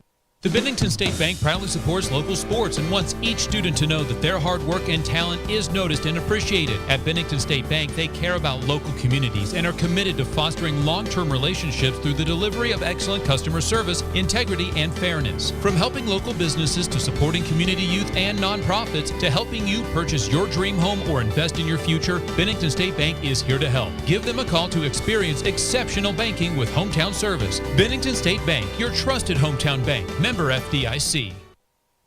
Back here at Dean Evans Stadium as we head to the home half of inning number 4 for Sacred Heart. It'll be the top of the order, and boy, they've gotten 2 base runners aboard, but in a roundabout way, it's been 9 up, 9 down for Cole Gilpin, who is still relatively early into his pitch count, and we're already halfway through this one. Yeah, and if you're Sacred Heart, you're frustrated as a coaching staff just because you've gotten picked off. Like, those are unforced errors by your base runners, and there's in a game like this, those are important. Good breaking ball here to Luke Coland in there for strike 1. Coland grounded out to short his first time up. And you go back and look at his body of work this year. Again, batting .550, leads the team with 11 hits. And might have another one here as that is into the gap. It takes a hop over Albrecht. It will roll to the fence, and he's digging and thinking about 3. There's the cutoff. The throw to third is not in time, and it's a hustle triple for Luke Coland. Showing off the speed. Sacred Heart got the tying runner at the plate here in the 4th. Yeah, and you could just see from where we're sitting, that ball just continued to carry and to tail. And right there, just Cole left a breaking ball up that, didn't get it down and just drove it to the right side of the field. A good piece of hitting. And with the dimensions here, anything that gets beyond the outfielders is going to have a chance to roll all the way to the fence on this turf surface. We could see a few more triples before all is said and done here, but excellent chance here for the Knights to bring across their first run of the day. Still working out of the windup with the runner at third, and a good stop there by Keller. But that's kind of the other advantage. At least you give up a triple. You're not forced to go to the stretch if you're not as comfortable with that. Yeah, absolutely. And, these are the moments you want to see Cole really battle through and try to keep that guy right there. Gilpin from the windup. He'll take a look at the runner at third, delivers the pitch. It's another block here by Keller, and that's kind of the other thing we haven't talked about with Keller, but defense becomes really important for a catcher right now. You do not want to allow that run to come in on anything that gets by you. Yeah, and I mean, listen, he's replacing, Rupert, and the kid, Rupert, he's just as solid as could be as a catcher, and he's worked his tail off, and you hate to see him break his collarbone and be out for a month, but like you said, this gives Keller a great opportunity to show what he can do as well, and to add some depth to our team. Absolutely. Well, and that's the nice thing, too. When you get a couple of those guys back, you know that the reserves are, in good shape. And if there's one position where you want to have two guys, it's probably catcher. Well, and with that being said, is what we were doing early on before this is, Cole would go behind the plate. Well, this just gives us more versatility with all these guys and not having – I mean, if you've got Keller and you trust Keller behind the plate, you can do a multitude of things with your lineup now. 3-1 pitch to Maddox Wells. It's in the dirt, and it's a 5-pitch walk. The Knights now have the tying run aboard and the potential go-ahead run coming to the plate in Leon Rowe, who I would argue probably has the most pop of any bat in this lineup. Yeah, I would agree with you. He's played a lot of baseball, and the kid can really, really stroke it. That is the third walk of the day issued here by Cole Gilpin, and like I said, pretty good control numbers for the most part. 21 strikeouts. Does lead the team with 9 walks, but that's what happens when you start more games than anyone else on the roster. Yep. So Gilpin working from the stretch here. Has to be cautious of Wells aboard at first. And we'll throw a quick pickoff move over there, probably just to keep him honest, but I would imagine Wells not going to be long for first. No. He first movement, he's probably going. Wells did get picked off trying to swipe second, but you would imagine probably not risking a throw unless you're trying to cut it off or pump fake or something of that nature. Yeah. Especially with nobody out and a very critical run standing just 90 feet away. Gilpin's tossed over to first once already. He has not thrown home. First pitch is a fastball in there at the knees to Leon Rowe, who flew out to left field his first time up. And if you're Southeast, you may gamble here a little bit, and you may toss it down to second. It's early on, or you cut it with your shortstop. Middle infield back at double play depth. Corners are not shaded in here, so more than likely just going to play this straight up on anything on the infield. Another fastball, this one a bit too low, and the count goes even at a ball and a strike on Rowe. He does have good power. Contact has not been quite as much of a specialty this year. Batting .294, a double, and 5 hits, 4 runs driven in so far this year, but 7 walks to only 1 strikeout. He's been very patient and found his way aboard. 1-1 breaking ball. There goes Wells, and he is in at second base without a throw, but a 1-2 count now on Rowe, who will have to be cautious not to pick up what would be just the second strikeout of his season. Yeah. And if you're Cole, like a ground ball here to a corner or something like that, if you can get something sharply hit and get it out, you just play right into Cole's hands. The 1-2 high fastball. This ball taken to second, picked up by Knopf. Got to get back on the bag, and fortunately Lilly does. Staggered a little bit, but got back in time. Sacred Heart, though, happy to trade the run for the out. They're down by just 1, and it's an RBI ground out for Leon Rowe to score Luke Coland. Yeah, I think Laird got caught up there thinking that he was a ball that he needed to go for, and Sam had it, and Laird had to retreat back to the bag. Fortunate, though, to get back in time. I mean, that's a tough play to make. You kind of can't look at the bag and the ball. Yeah. So that will bring up Kason Ivey, the cleanup hitter. Again, he leads the team in runs driven in. There's a very important one, the tying run, 90 feet away here for him if he can get him in. Yeah, and you can see the left side. They're playing in for Southeast defense. Thinking about trying to cut the runner down, although here it's Gilpin who plunks Kason Ivey. That's going to put runners at the corners for Noah Hines. Yeah, and if you're Cole, you just got to take a deep breath here and regroup. But this is where we talk, too, is, you get through the lineup one time, you try to make some adjustments, not only for the pitcher, but the batters, and everybody's talking in the dugout, and they're trying to make it, a little bit more adjustment, and what are you seeing, from batter to batter to batter? Is there a sequence that we're going to follow and find? So Hines stands in. Great chance for the Knights to tie it up or potentially take the lead, but there's the big hook that comes in from Gilpin, and it's there for strike 1. And as of right now, I'm surprised that the defense for Southeast on the left side is in so much. Double play depth. It's set up there to get a double play. Yeah, that almost came in and got Hines, and that would have kind of defeated the purpose there. Would have loaded the bases for Niradong. That's one, too. I mean, I know you don't want to, risk injury or anything, but if I'm Hines, I'm probably turning the shoulder and taking my base there and loading him up. Yep, absolutely. So the count goes to 1-1. Gilpin from the stretch. Looks in for the sign, kicks and fires. There's the breaking ball again. This one, though, breaks around the plate, and the count goes to 2-1 on Hines, who also walked back in the second. Mm-hmm. And it looks like Cole's just struggling command-wise with his fastball. Looks like everything else is there. He's got to be able to hit his corners inside and out with his fastball to make his curveball even better. Last couple of missed down. We'll see if he comes back to it here on 2-1. Pitch on the way. And a high chopper. That will take a bounce to Knopf, who goes the short way for one, but it's another ground out. Traded here for a run, and the Knights tie it up 2-2 with 2 down here for Leo Niradong. Yeah, and it's just about putting the ball, like we've talked, this is the small ball sometimes that it takes is just putting the ball in play. And right there, Noah does a great job of going to the right side and being able to score that run and beat out any type of a potential double play or even a throw. So Maddox Wells scores the second run of the inning. Here's a ball fouled off the foot of the aforementioned Leo Niradong, who flew out to center field his first time up. Niradong, another guy batting 300 or better in this lineup. Matter of fact, for the Knights, they do have just 2 bats under 300 in the order so far this season. Relatively small sample size, but again, the early games really helped them pick that up. Yep. And you just gain confidence. More and more you're at the plate, the more and more you're seeing different kind of pitching. You just continue to grow and continue to get better and better. Runner takes off. There's the throw from Keller, although that one is well offline, and a stolen base for Noah Hines will put the go-ahead run in scoring position here for Sacred Heart. Yeah, and if you're Cole here, you just bear down, try to get you a ground ball, something on the ground, and get out of this and try to get the bats back rolling again. This is the part of the order that Gilpin has been good against so far in this game. They went 0 for 4 against him the first time through the order, and that included his lone strikeout of the outing to Doyle Marshall. Here he is facing Niradong. 2 driven in this year, 7 runs scored, good speed. Has been susceptible to the strikeout pitch, but looking to avoid that fate here on 0-2. Gilpin comes to the belt, kicks and fires, and it's another chopper coming in on it here. Picking it up is Nicholson. His throw to first, dug out well by Lilly, and that'll bring an end to the 4th inning, but not before Sacred Heart evens it up. It's a 2-2 ball game as we go to the 5th here on the Salina Post Sports Network.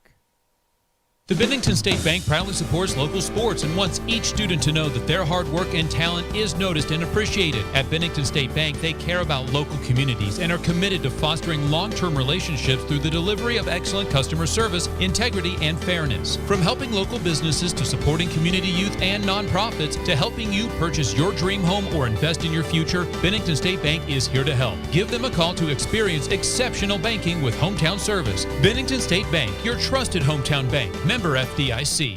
From raw honey to wax melts to beekeeping tools, boxes, and frames, AJ Honey Farms has it all and more. Be sure to check out their salves. Salves is a powerful blend of nature's best ingredients. Beeswax, crafted with care to soothe and nourish your dry skin, minor cuts, and burns. And for dry lips, try out their Happy Bee Balm. Treat yourself to their locally produced honey items or get a beautifully packaged gift set for a loved one. Stop in to see AJ Honey Farms at 901 North 9th Street. More than just a honey store.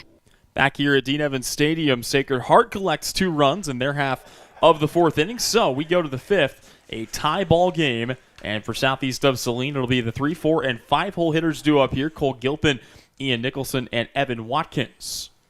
First pitch, a fastball that misses in the dirt. And while we've got a quick break, I want to remind you the coverage of today's game is presented in part thanks to Kniper Agency, Farmers Insurance, Salina Ortho, Elite Sports Paintball, Merry Maids, Appliance Center, and Smart Insurance. This ball is raked out to left, but it hangs up in a diving catch for Armstrong out in left. Oh my goodness, Armstrong, the full extension, and he robs Southeast of Saline of extra bases. And listen, I didn't know if he was going to get to it or not. It didn't look good there for a minute, but I think that ball started to tail back to him, and he makes a heck of a catch there. We talked about that wind that is tailing a little bit to the right side. I think you take that away, it might be just out of reach, but Boy, what a read Yep. out in left field for Armstrong, and it's one down for Ian Nicholson. You just tip your cap, and it's just a great play. Nicholson has reached base twice today, a walk in the second and a double back in the third. Southeast got 1 run in the third, 1 in the fourth. They're hoping for another here in the fifth to reclaim the 1-run lead. Good work on the hill so far, though, for Maddox Wells, who has continued to work at a good pace here. Yeah, and I think for Southeast, or for Sacred Heart, their adjustment is they got a little more patient at the plate. They started seeing a few more pitches instead of just jumping on that one right away. Soft chopper down the line. That rolls foul, and the count goes to 2-1 here on Nicholson. Southeast has hit well. First time through the order, they did not have a hit. Second time through the order, and they've got 4 of them.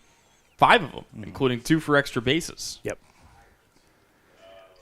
All of these guys seeing Wells for the third time today. The right-hander looks in for the sign from the windup, delivers the pitch, and will miss. The count goes 2-3-1. Yeah, and sometimes, the more you see them, the more advantage goes to the hitter, and that's where these pitchers have got to bear down and not kind of do the same thing over and over. They've got to change up their sequence. Ideal hitter scout to Nicholson, and he will take his base. That is the second walk of the day for Ian Nicholson. And Southeast now has the potential go-ahead run aboard with Evan Watkins coming to the plate. And Evan, the last couple of games, Evan has hit the ball very well for Southeast as well. So he's more than capable of getting finding a gap and extending, maybe Ian to third here. Well, and every single batter in the Southeast lineup now has reached base at least once in this game. But they have left a lot out there. They've stranded 6, including 4 in scoring position. Yeah. And that's kind of been, like I said earlier, it's kind of been something that we've struggled with, not just getting that timely hit. But, as the games go on and you start seeing more and more of the same pitcher, then, maybe that changes for us. 1-0 misses high and away. Good try there by Rowe to frame that pitch. But you love seeing the high school catchers doing the frame job as best they can. And every now and then you get the umpire napping a little bit. Yep. Big swing and a miss, and the count goes to 2-1 here on Evan Watkins. And, man, those catchers are, it's artwork back there. It really is. I mean, they work so hard on their craft, and it's one of the most deceptive things you can do is to try to frame that and move your glove to the right area and try to get a call. This ball is chopped to short. Colin picks it up. Will go the short way for 1, back to first. And they got him. So they will turn the 6-4-3 double play, and that will bring a quick and swift end to the top of the 5th. We go to the home half. Sacred Heart looking to take the lead in a 2-2 game here on Salina Post. When does normal acute pain become abnormal chronic pain? Chronic pain can be one of 2 types, nociceptive and neuropathic. Each type differs based on what causes it, what it feels like, and what treatments may relieve it. Neuropathic pain can often be managed by a therapy called neurostimulation or spinal cord stimulation. If you suffer from chronic pain, ask your primary care physician for a referral to the Salina Pain Clinic. Our pain specialists will discuss the right options to manage your pain. Online at salinapainclinic.org. Insurance is something we all need in our business, home, car, and life. But do you really understand what's covered? And most importantly, what you are paying for? Hi, this is Rob Carlson in the Salina office of Smart Insurance. Change is good, especially if you haven't looked at your insurance policy lately. I can help you understand what you need and where the gaps are in your coverage. We provide free quotes and take pride in looking out for you. Smart Insurance, with locations in Salina, Abilene, and Harrington. Give us a call today. Sacred Heart back up to bat as they have really heated things up here. They picked up both of their runs in the 4th inning after going down in order. So it was 9 up, 9 down. They come back. They get a little more patient. They scored 2 runs on just 1 hit, Kevin, and that's really been the deciding factor here as they have the game tied up now. Yeah, and, I mean, if you're Sacred Heart, you love the patience, and forcing Cole to kind of come after you and seeing multiple pitches. It really just gives you an advantage as a hitter. It will be the bottom third of the order here. Brady Wells, Doyle Marshall, and Graham Armstrong, who made just a spectacular catch out in left field. I mean, that's probably going to be the highlight of the day, no matter what else happens, unless somebody muscles one out of this massive ballpark today. Yeah, I mean, that was a great track by Graham, and he was on his horse for sure. And I would like to ask you something. With Dean, with Dean and Pestinger, is everything done here, or did I hear or make up in my head that there's going to be a catwalk of some sort? Do you know anything about that? I have been told tale of an alleged catwalk. I don't know for sure if that's going to be a thing or not, but it is something that I've at the very least been told they want to do. As this comes inside and just about hits Brady Wells. I mean, like with all the new facilities here around Salina, like I said, things just keep getting better and better. Yeah. But at a certain point, you're probably going to see more and more events here. This, of course, the host of the 3A state tournament for baseball in the area. Slow roller picked up here by Bertrand, and the throw to first in time as Lilly able to make the stretch, and Brady Wells retired for the first out of the inning. Yeah, and it'll be exciting for the future, years to come with everything that is going on here. Maybe we can start hosting some even bigger events, and I think that is their goal, to start doing some of those things. So, that's that's a really good thing for Salina. Well, and of course, with the facilities over at Salina South High School for softball, is pulling the bunt back here as Doyle Marshall. The NAIA or the KCAC developmental tournament has already started shifting to be played there. Of course, we'll be there this Friday as the Salina South Lady Cougars take on the Lady Mustangs of Salina Central.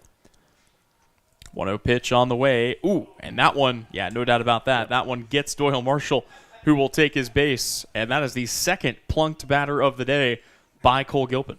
And if you're a pitcher, those are the ones that you're going to go back and you don't want to hit your 7, 8, 9 guy or 8, 9 guy, right? You want them to have to put the ball in play. You don't want to walk them and you don't want to hit them.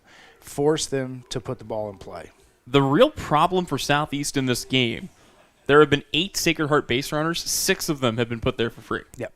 And those things, they come back to haunt you, whether it's a BB, a walk, a hit by a batter, whatever it is, they usually come back to get you in some sort of a way. Well, you go back and take a look at it, and you take the walk and turn that into any kind of an out, and that second inning ends without any more damage done. Matter of fact, the second inning ends with no damage done. You're still up 2-0. Yeah. Big part of the game here, the count 0-1, working from the stretch is Gilpin on Armstrong, the 9-hole hitter, as that gets a little phase away from Keller, but not long enough for Marshall to take a look at second.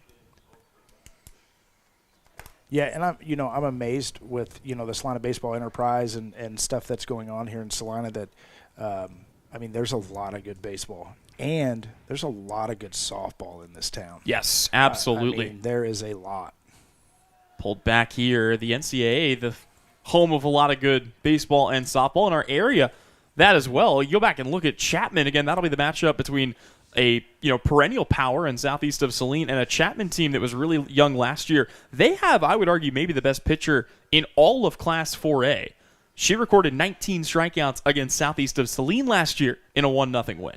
Now, did the girl from Walmego, did she graduate? Did she go to Tennessee? I believe she did. She did. Okay, yeah, because she was, there was a part in time last year that we were kind of following her during the baseball year, and she just was unreal. Yeah, not many players 4A and below in the state that go play in the SEC. Yeah. You're built different. This ball is going to get away. It was a walk anyway. Armstrong will take his base, and Marshall will slide up to second, and another free pass puts runners at first and second, and now you've got the top of the order and Luke Coland, who tripled his last time up, and that'll bring out a meeting here on the hill as Jimmy White comes out to talk with Cole Gilpin. Yeah, and I think the message here is, man, that's the 8-9 hole, right? Like, you didn't make him put it in play at all. And if Graham wants to bunt in that situation, allow him to put a bunt down. Let's get it out and go to the next batter. But you've got 2 guys on that didn't have to do anything to get on base, and that hurts, because now if you're Sacred Heart, you lay down a bunt here. Now you got 2 guys, potentially at second and third with 1 out, and really all the cards are in your favor then. And really no bad option, right, for the top 5 spots in this lineup. They don't really care who's at the plate taking the swing at that point. Yep, absolutely. So it will be Luke Coland, the leadoff man here, looking to swing away, as it's a triple and a ground out so far today for Coland. Big spot for Sacred Heart in the 5th inning, looking to take the lead from southeast of Saline. They have not led yet in this game.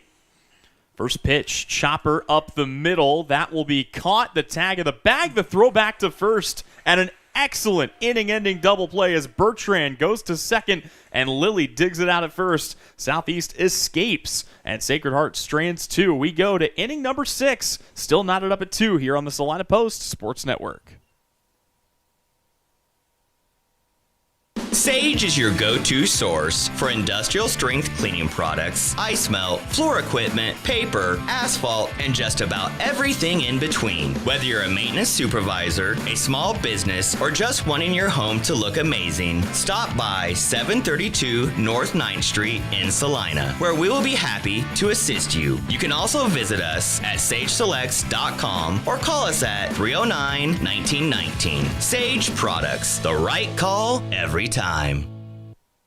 When there is wastewater backing up into your home, time is crucial. Hours are precious to minimize the mess and damage. That is where Salina Septic Service looks out for you with direct access to their dispatch board, so you can schedule the first available appointment, upload pictures and description of your problem on the Salina Septic Service website, and secure your appointment 24 hours a day, 7 days a week. Money-saving specials now and information on worry-free service plans when you visit salinasepticservice.com.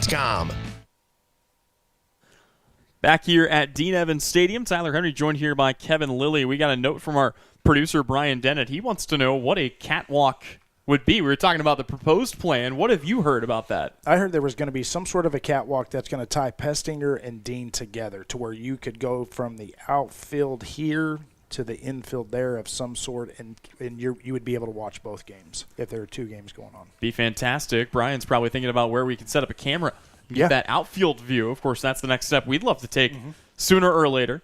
I kind of only half jokingly was like, is it in the budget? Can we buy Brian a scissor lift and just have him park it behind center field? Listen, we could put him on this blue roof. I think we can get him up there. Well, we could get him up there. That doesn't really solve the problem, though, trying to get the angle behind the pitcher, but yeah, I don't know. We could stick him up there. We've stuck Brian in worse places before over the years, I'm sure. Listen, that Hoisington basketball game. Oh my goodness. That Devin and I and him went and did. Oh my God. It'll be Tiernan Potacek, Lyric Lilly, and Tyson Keller to lead off the inning, and a ball that's hit by Potacek well, but on a line. It hangs up long enough for Wells to make the catch, and that'll bring up Lyric Lilly with one away. And I haven't been doing this very long, but that's the first time that I ever was nice and I got up to let somebody pass me and they took my seat with my headset on like I wasn't doing anything. Oh my goodness. That is that's a party foul. Yeah. Anywhere in the state. First pitch in for a called strike. Well, we've seen some interesting setups across the world of baseball specifically. Obviously, football, you're up on the press box or you're inside the press box. Basketball, a scorer's table, or maybe high up in a row. But baseball, I mean, it really is the Wild West. I remember a game when I was still working in Arizona. They stuck us on top of the third base dugout. There was no protective netting. So periodically, I'm just, the broadcast pauses. I'm trying to dodge baseballs coming my way. Here's a slow roller. Hines picks it up, and boy, he's good defensively, but that was basically a swinging bunt for Lyric Lilly, who was going to be aboard. He beats it out for an infield single. And him and I were talking last night, and he thinks he has the green light on everything, and he's tried to convince me on how fast he is. He's like, Dad, I'm really fast. And right there he showed he's a little quicker than I give him credit for. Well, his infield single and his stolen base might beg to differ there, Dad. Tyson Keller, who's got an RBI single, is at the plate here. The bottom third of the order is produced so far for southeast of Saline. Bertrand had the big single. Keller had a big single. And, of course, Lilly has reached base twice. Laid down that sacrifice bunt back in the fourth inning. Here it's a fastball. That'll miss high, and the count starts at 1-0 here to Tyson Keller. And that's when a team can really be successful, is when your bottom third is contributing. I mean, man, and you can get that lineup to roll over back to the top with guys on base. I mean, a lot of good things start to happen. Well, and that 9-hole has kind of changed too, right? That's turned into more of a rollover spot. It used to be you hide your worst hitter down at the 9-hole. You don't want him to bat. Now it's, hey, can we get somebody down there that can get on base and bring things back to the top of the lineup? Yeah, I don't know when. I mean, I couldn't tell you when that changed, but I mean, when we played, that's where it was. You're not. I mean, and listen, if you ever walked your 9-hole or hit your 9-hole, I mean, the coach was going to let you have it. And now that's not necessarily the case. You want to force them to put it in play, but there are so many good baseball players. It's really, I mean, you've got to be on your A game when you're pitching, because 1 through 9, you got to go deal. That ball comes in and gets Tyson Keller, and we talked about it a moment ago, but you're going to plunk the 8-hole hitter here. Sacred Heart returns the favor, And southeast of Saline's got the go-ahead run in scoring position with only one out. That'll prompt Coach Dooley to come out. He wants to have a word with his guy, and this may be the end of the road here for Maddox Wells.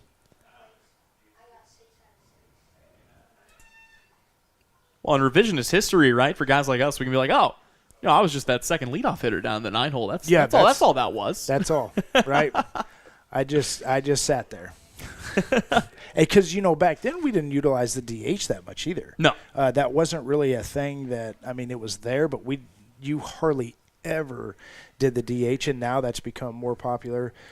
With one, you could give other kids playing time that are maybe defensively just as good, but you can kind of throw some sugar at somebody else and have them DH as well. Absolutely.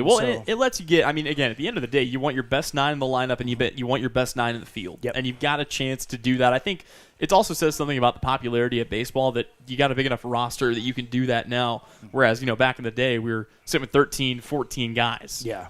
Big spot for southeast of Saline. They're going to leave Maddox Wells in the game. He will pitch to Kason Bertrand, who is 1 for 2 with a single and a stolen base. He grounded out back in the third inning, and here he is at the very least trying to move the runners up with one away, and the top of the order looming. Next pitch to him in there for a called strike, and there you see the glove work from Rowe. That one was a strike, to be fair. Yeah, but you could see how he pulled that back and made it an easier call for the umpire as well. Corner infield playing in a little bit, perhaps anticipating a potential bunt by Bertrand. He'd have to do it here with a 1-1 count. Wells working out of the stretch. Nobody holding the runner on second. And this is going to be chopped back to him. He'll throw to third. They'll eliminate the lead runner. Honestly, best case scenario there for the Knights of Sacred Heart. Although now they have to face Grady Gebhardt with 2 down. Yeah, and I think, like you said, that's best case scenario, I think, for both teams, because now, you turn the lineup over to the top side and let Grady go after him. Gebhardt today is 1 for 3, a single, a fielder's choice, and a ground out. Hitting in a big spot here, trying to give his team the lead late in this game. It's been a pitcher's duel the entire way through. Kind of an odd pitcher's duel, right? We've had a lot of guys on base for a 2-2 ball game. Mm-hmm. Yeah, we have. Gebhardt standing in from the right side. The 1-0 from Wells, and he will foul that off down the line. And the thing is when you got a lot of guys on, you're taxing your pitch count, right? So when you're walking guys and you're hitting guys, you're just facing so many more guys than what you need to potentially face without them earning you to having to face more guys. 1 ball, 1 strike, the count here on Gebhardt. Looking to give his team the lead in the 6th. He will hit this down the line. It is foul, and the count will go to 1-2. And I got to say, a good crowd on hand supporting Southeast and Sacred Heart, especially when you look down that third baseline. Boy, they are lined up out there. Yeah. Down the line behind the fence. And it's a little chilly out, too. Yeah. So it's good to see a crowd like that. Yeah, go get some sun down there. Yeah. I think that may be the reason some have opted for that instead of sitting in the wind tunnel up here. Here comes the 1-2 pitch. Runners go. That's in the dirt. And everyone's going to move up a station here for southeast of Saline, and that changes the situation a little bit on 2-2. Well, now you got to throw across. Wherever you're at, you've got to throw across, and it's a tougher throw. You don't just get to get the lead runner at this point. No force at any bag. It will allow Wells to work here out of the windup. His 2-2 pitch misses high, and we've got a full count. And I would argue, of all the good bats in this lineup, this is who you want at the plate right now. 3 balls, 2 strikes, go-ahead run 90 feet away. Here comes the payoff pitch, and it's outside, ball 4. Grady Gebhardt will take his walk, and it now falls on the shoulders of Sam Knopf.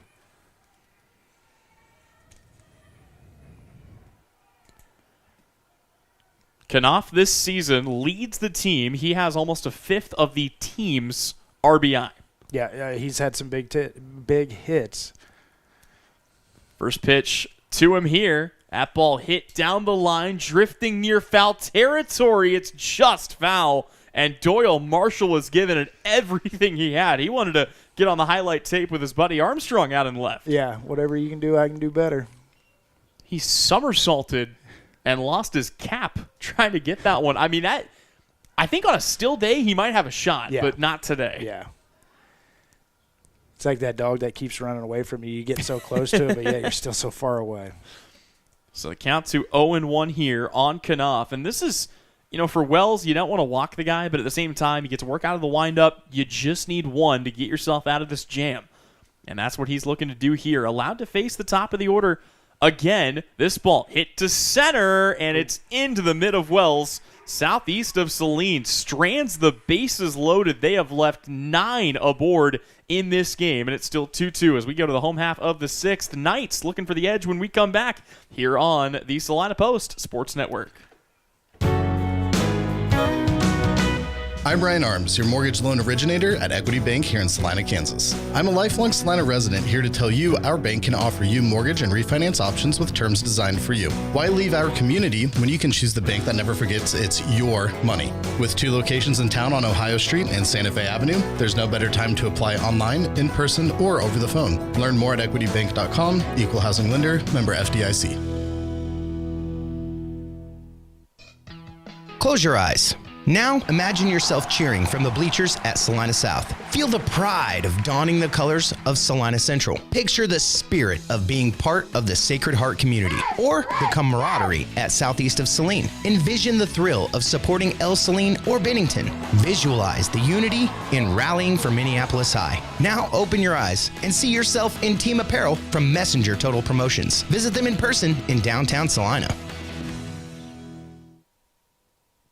Back to baseball here at Dean Evans Stadium. Tyler Henry joined here by Kevin Lilly. Still tied at 2 apiece. Both teams have had their opportunities. Southeast has stranded 9 on base in this game. Sacred Heart has only stranded 3, but they've left a pair in scoring position. And sooner or later, someone's going to blink here with Maddox Wells, Leon Rowe, and Case and Ivy coming to the plate. Yep, absolutely. Somebody will.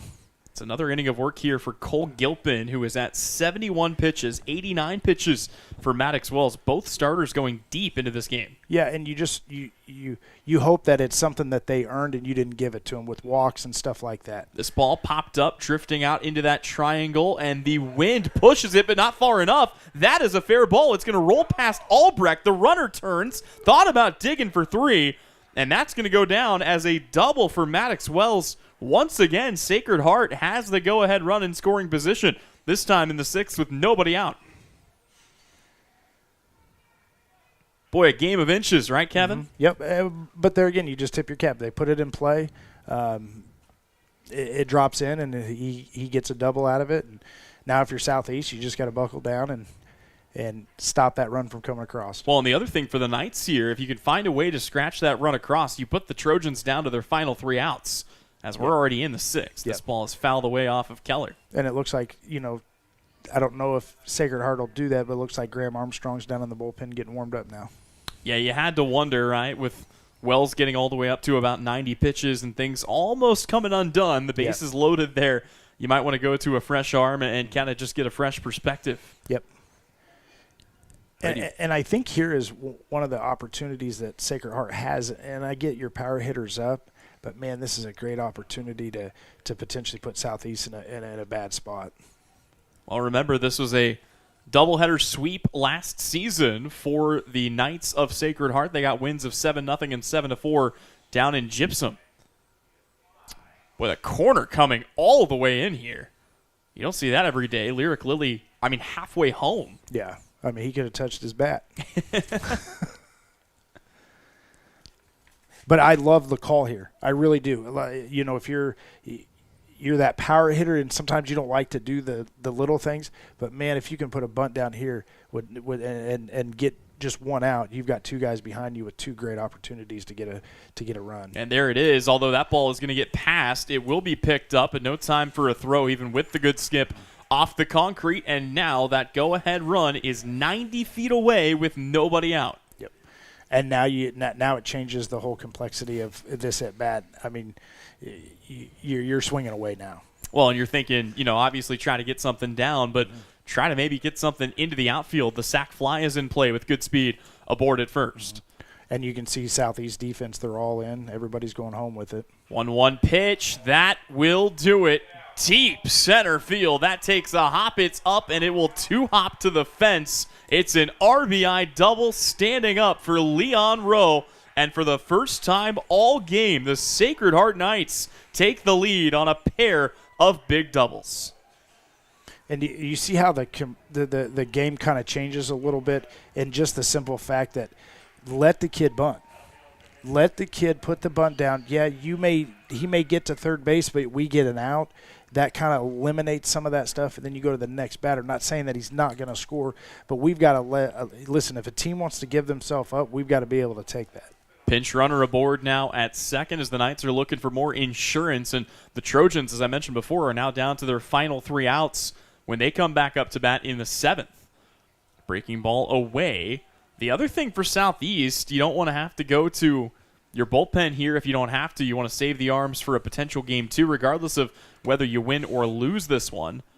Ben Heinrich is up, and he will start stretching out there in the Southeast bullpen. Yeah, and the other reason being, too, is why you want Cole to get through this and potentially the home half. But we used a lot of arms against Abilene. I mean, to go into that, I mean, we basically played 3 games, but only count for 2. But, we used a lot of arms. 1 ball, 1 strike, the count here to Kason Ivey. 0 for 1. He was hit by a pitch. He'll foul this one off of his foot. And the count to 1-2. Just as a reminder, we will have coverage of game number 2 of this doubleheader coming your way about 30 minutes after the conclusion of this one. So stick around, and we'll be covering every inning of this 2-game set between Southeast of Saline and Sacred Heart. See if we can't snag you a softball score or 2 from around the area as we go along. Gilpin from the stretch checks the runner back to second. Here comes the 1-2. And that ball is pulled to Lilly, who got it in the webbing, and he will tag the bag for an out. But that insurance run moves up to third as Leon Rao is now 90 feet away for Noah Hines.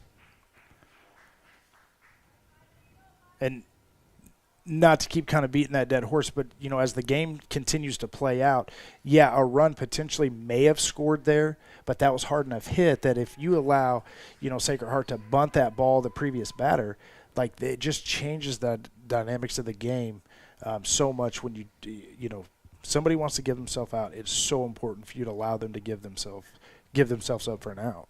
Jimmy White is out there talking to Gilpin once again. Heinrich just got to the bullpen maybe 5 minutes ago, so has not had a ton of time. And, yep, they will stick with Gilpin for the time being here to face Noah Hines. Hines officially today 0 for 1. He reached base twice, though. A walk back in the second, and RBI fielder's choice back in the 4th. And, with Ben came in and closed the last couple of innings against Abilene, so he does have a fresher arm than most of the kids here today. Breaking ball, this one taken to short. They'll throw home, and they will get, unless the ball came loose, yes, they will get the runner at the plate as the pinch runner who came in for Rowe is cut down at home. That's 2 away in the inning. No, 1 away in the inning. 2 away in the inning. Yep. We'll get there eventually. Yep.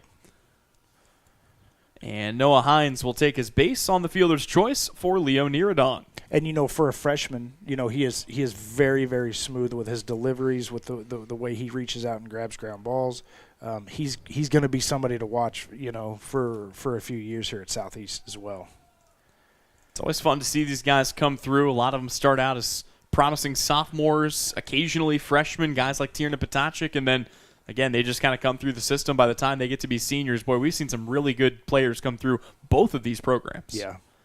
And for years and years, they've just kind of – with Southeast, it's the football guys. A lot of the really, really strong football guys end up being the really, really good baseball guys. It certainly does seem that way. And so – but there's really just a good mix on both clubs. I mean, if you're going to build a team, you don't want too many seniors, but you don't want too many freshmen as well. You kind of want a good mix, and I think both clubs really do have a good mix of talent. So this is going to be fun for the next few years to come. And this has ultimately been the biggest rivalry, I think, in the NCAA between any two teams. It's Southeast and Sacred Heart going back and forth for the top spot in a lot of these sports. Get thrown down to second, but not in time to get the speedy Noah Hines, his second stolen base of the day. But you're talking about two teams that have competed for boys basketball league titles, for baseball league titles, for softball league titles. I mean, you go up and down the list of sports. Recently, I mean, they don't play in the same classification, but both golf teams have been good here recently. So, it's always fun when these two get together. Yep. And it really is a rivalry. I mean, I don't know if it's necessarily maybe on the level as South and Central or something like that, but it is a rivalry because, I mean, we've been in a lot of big games with one another, and you know, with all the success that both schools have had, you know, they just keep building and keep building. I was part of a basketball broadcast between Southeast and Sacred Heart that saw 9 ejections, including a fan, both head coaches. I mean, it's a rivalry, to be sure. Yeah. A lot of love and a lot of hate between these two programs. And it all circles back here to just, I mean, at the end of the day, just good competition, it seems, between both schools. No matter what you're talking about, usually, as the count stays full here on Neradong. That said, Sacred Heart has had the upper hand on the baseball diamond as of late, and they've got a lot to play for here this year. Remember, 20-3 league champs, 10-0 a season ago. They've already suffered their first league loss to kind of the weird Chimera team, if you want to call them that, in the league. And boy, a tough pull there for Neradong, who is down on strike. So, Southeast of Saline down to their last 3 outs, looking to rally when we come back. We go to the 7th. Sacred Heart looking to close it out here on the Salina Post Sports Network. I've always believed in love stories that last forever. At Vernon Jewelers, we've been crafting these stories for 141 years. Each piece is a chapter in a journey, a testament to timeless romance. Whether it's an engagement ring or a cherished anniversary gift, we create memories that sparkle. Look for that iconic sign and discover our collection and personalized customer service in our 141st year. We're not old, just really good at what we do. Vernon Jewelers in downtown Salina, because love deserves that perfect setting. The hours of drills, the pre-dawn workouts, the hundreds of laps. It takes hard work, passion, and drive to do what you love.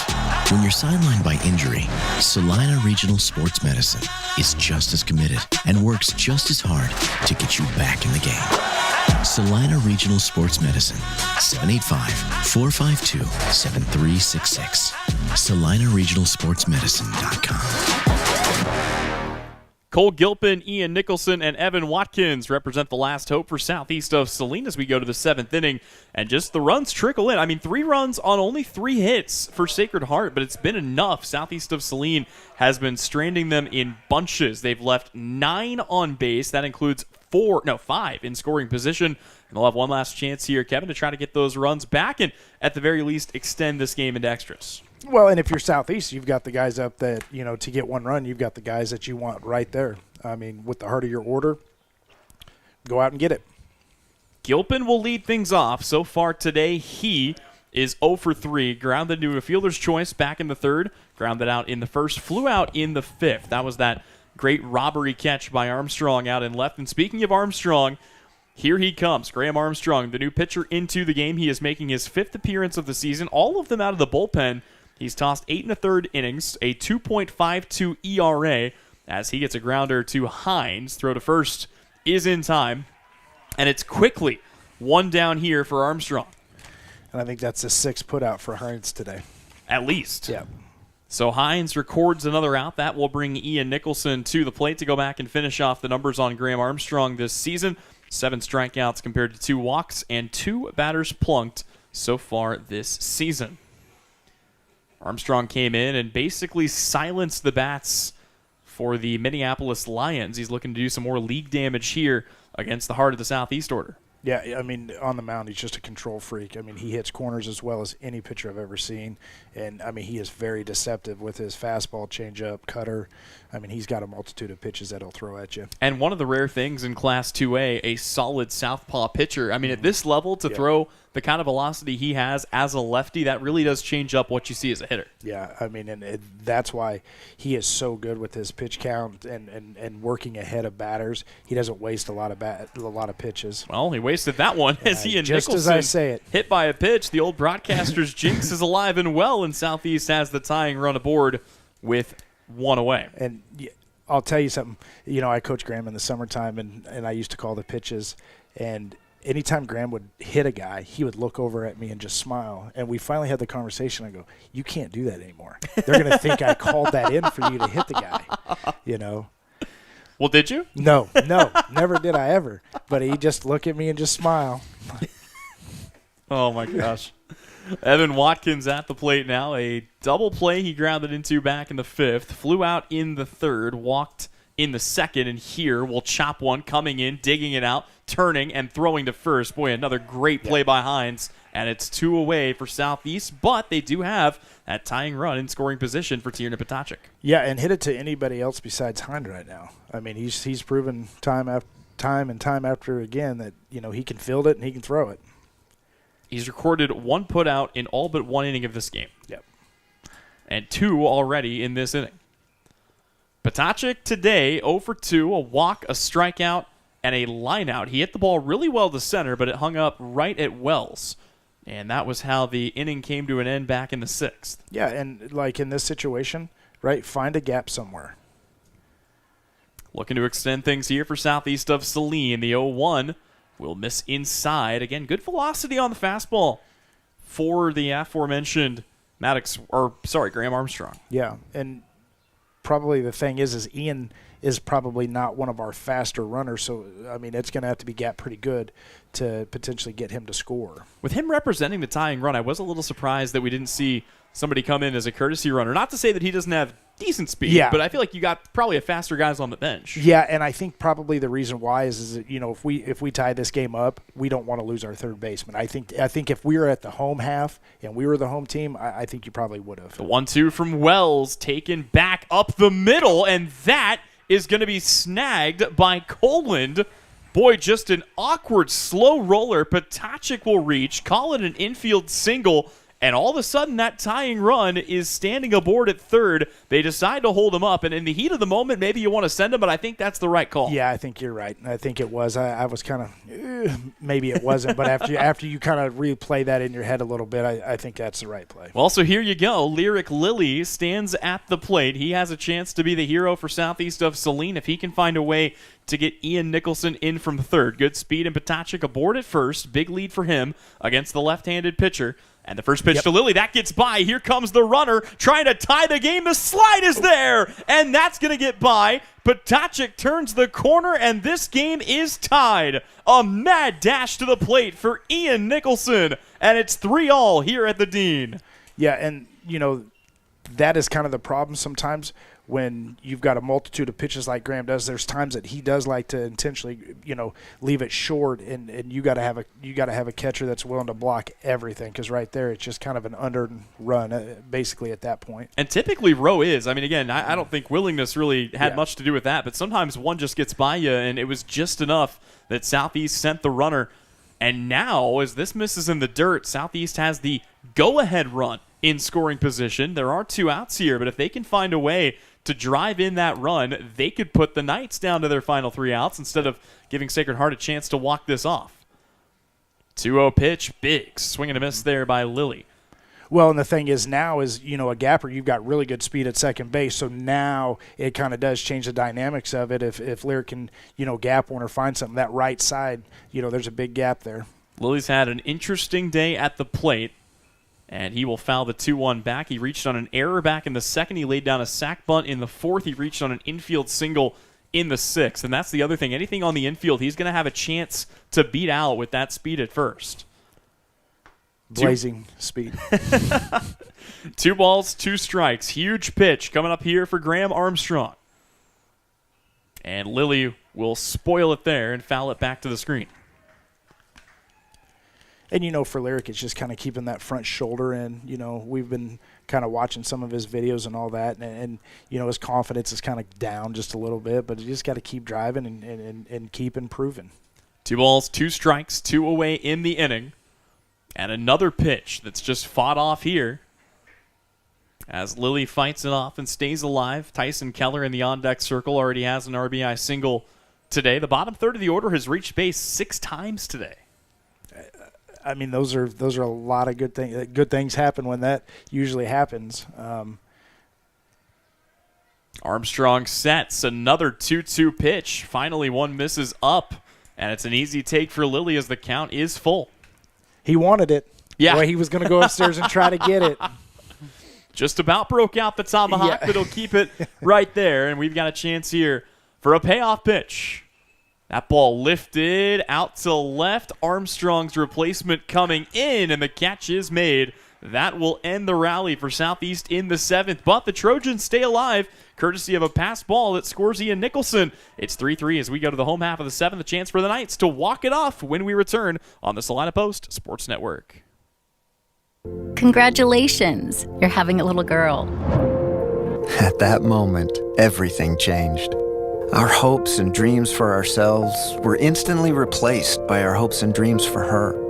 We got life insurance policies from Shelter Insurance, so that regardless of what life throws at us, we'll still be able to provide the world to her. Shelter Life Insurance Company, Columbia, Missouri. Hey Salina, come see us at the Kelly Kitchener Agency near the intersection of Cloud and Ohio. We want to be your Salina, Kansas insurance agent. The Bennington State Bank proudly supports local sports and wants each student to know that their hard work and talent is noticed and appreciated. At Bennington State Bank, they care about local communities and are committed to fostering long-term relationships through the delivery of excellent customer service, integrity, and fairness. From helping local businesses to supporting community youth and nonprofits to helping you purchase your dream home or invest in your future, Bennington State Bank is here to help. Give them a call to experience exceptional banking with hometown service. Bennington State Bank, your trusted hometown bank. Member FDIC.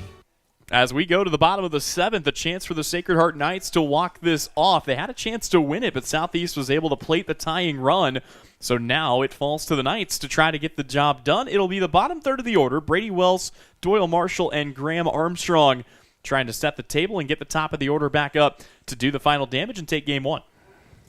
Yeah, and it's been a really good baseball game so far to this point, and like you said, Southeast has just left so many people on base. Regardless of what happens, that's the one takeaway that you're going to look back and say, man, we left a lot of guys on. I believe it's, 10 or 11 guys left on to this point.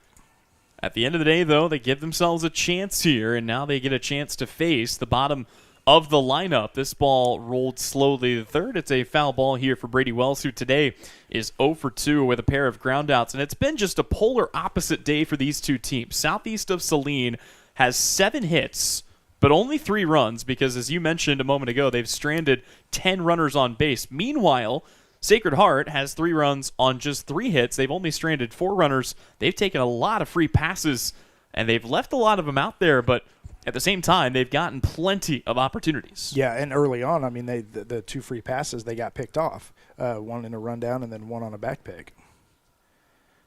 1-1 pitch here. That one hit sharply to short, picked up by Bertrand. The throw to first is in time, and it's a quick out here for Southeast of Saline. And we didn't mention it specifically, but Cole Gilpin brought back out here for the 7th inning, and you wonder how much him facing the bottom of the order just for the 3rd time today has to do with that. Yeah, I think it's because it's the bottom, and if indeed he gets out of this, I think his day would basically be over, and we'll go to the bullpen from here on. We mentioned before, but Ben Heinrich is warming up, has been warming up in the Southeast bullpen. Trojans trying to find a way to take game 1. They got to keep that elusive run off the board, and this is the part of the order he got in trouble with last time. He hit Doyle Marshall, who stands at the plate now, and then walked Graham Armstrong. Neither of those guys came in to score, but you got to be cautious giving up any more free passes here. Yeah, but make him put the ball in play. Well, that did not clip Marshall. I thought for sure that got him, but Marshall didn't even try to take his base. And you got to be frustrated as a third base coach on a breaking ball that you don't turn into it and take that. I mean, listen, we got to have base runners. You got to turn and take that. 1-1 right down Main Street, but he breezes the fastball by him. Crazy to think that he's got that much behind the fastball after throwing 90-plus pitches in this game, and the count is 1-2 here to Doyle Marshall. Yeah, and he's really dueled pretty good. I mean, he's worked himself out of a few jams, and he's had some good innings, but, I mean, he's really had a good performance today. Infield pop-up, and he will concede to his first baseman. That's a good heads-up play as Lyric Lilly comes in and gloves it for the second out of the inning, and Southeast 1 out away from sending this to extras here on a relatively gorgeous, I would say, Monday afternoon. Yeah, 32,000 in attendance? Is that what we were talking? Is that what our guess was? Something like that. Not a sparse seat in the house. Divide by 2, carry the 1. That's that new math, right? Yeah, that's right. First pitch swinging is Graham Armstrong. They didn't teach us the new math back when, Bill Burke was still dirt. We had grass here at Dean Evans, and 2 + 2 was still 4. Yeah, and we had a field called a Wilbur that was all dirt. Yes. Yeah. Oh, I almost forgot about Wilbur Yeah. Field. Mm-hmm.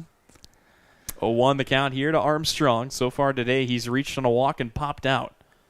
And he'll take a breaking ball for ball 1 to even the count at 1-1. Now he's got a chance to kind of be the hero for himself because he's now the pitcher of record should the Knights find a way to walk this off. Yeah. Armstrong can go as long as they need him to as well. Does lead the team in saves. He's not made a start this season, but he is very capable of going deep into a game, and I'd imagine it'll be his game until it ends one way or the other. Yeah, and I mean, he could probably throw 9 innings without a doubt. I mean, his arm is so conditioned, and I mean, he works on it year-round. I mean, he's one of the kids early on in the summer that we don't necessarily worry about as many pitches just because he continuously works at his craft. He's that rollover guy in the 9-hole, too. 471 hitter on the year. And we'll take that one high and outside to fill the count at 3-2. They'd love to get it back to Luke Coland. He stands in the on-deck circle. A triple for Coland today, a double for Maddox Wells, a double for Leon Rowe, extra base hits for the next 3 guys in the order. But they've got to get it to him with this inning still rolling, and they'll do just that as Graham Armstrong walks for the 2nd time today, and here comes Luke Coland. And will Cole Gilpin be allowed to face Coland for a 4th time? That's the new question. I think Southeast is kind of yelling down to see if Ben Heinrich is ready to go. I would hope so. Yeah. At this point, he's been warming up for 2 innings. Yeah, I think this is the last batter regardless. Okay, so they will leave the righty in to face the righty. Runner aboard represents the potential game-winning run. Coland parked a triple in the gap back in the 4th inning. He is officially 1 for 3. Yeah, and if you're Cole here, right, just no free passes. Keep the ball down, get you a ground ball, lazy pop fly, something like that, and let's just continue this game. Coland, a .550 hitter through the first 7 games of the season, watches this get away. 2-0 goes the count. And it doesn't get much easier. Maddox Wells, who's reached 3 times on 3 attempts today, is in the on-deck circle. Well, and this is where you can get yourself into some big trouble because you got to come back with a strike here, and if you leave one over the plate, this kid is more than capable of driving it like we've seen early in the game. He's been patient all year long. 2-0, misses up and in, and now it's a 3-0 count. I would imagine that Coland will watch this next pitch regardless, but I don't know. You got a .550 hitter in the game on the line. You might have the green light on for him here. Yep, absolutely. It just depends on, the third base coach and how much trust he has in him. We'll see what he's got in store here. The 3-0 pitch. Fastball down the pipe. Taking all the way was Coland. That bat was not going to leave the shoulder. No. It's always the worst as a batter, too. You got to watch that juicy fastball right down the middle, and you can't do anything about it. And it's coming. Yep. It's coming.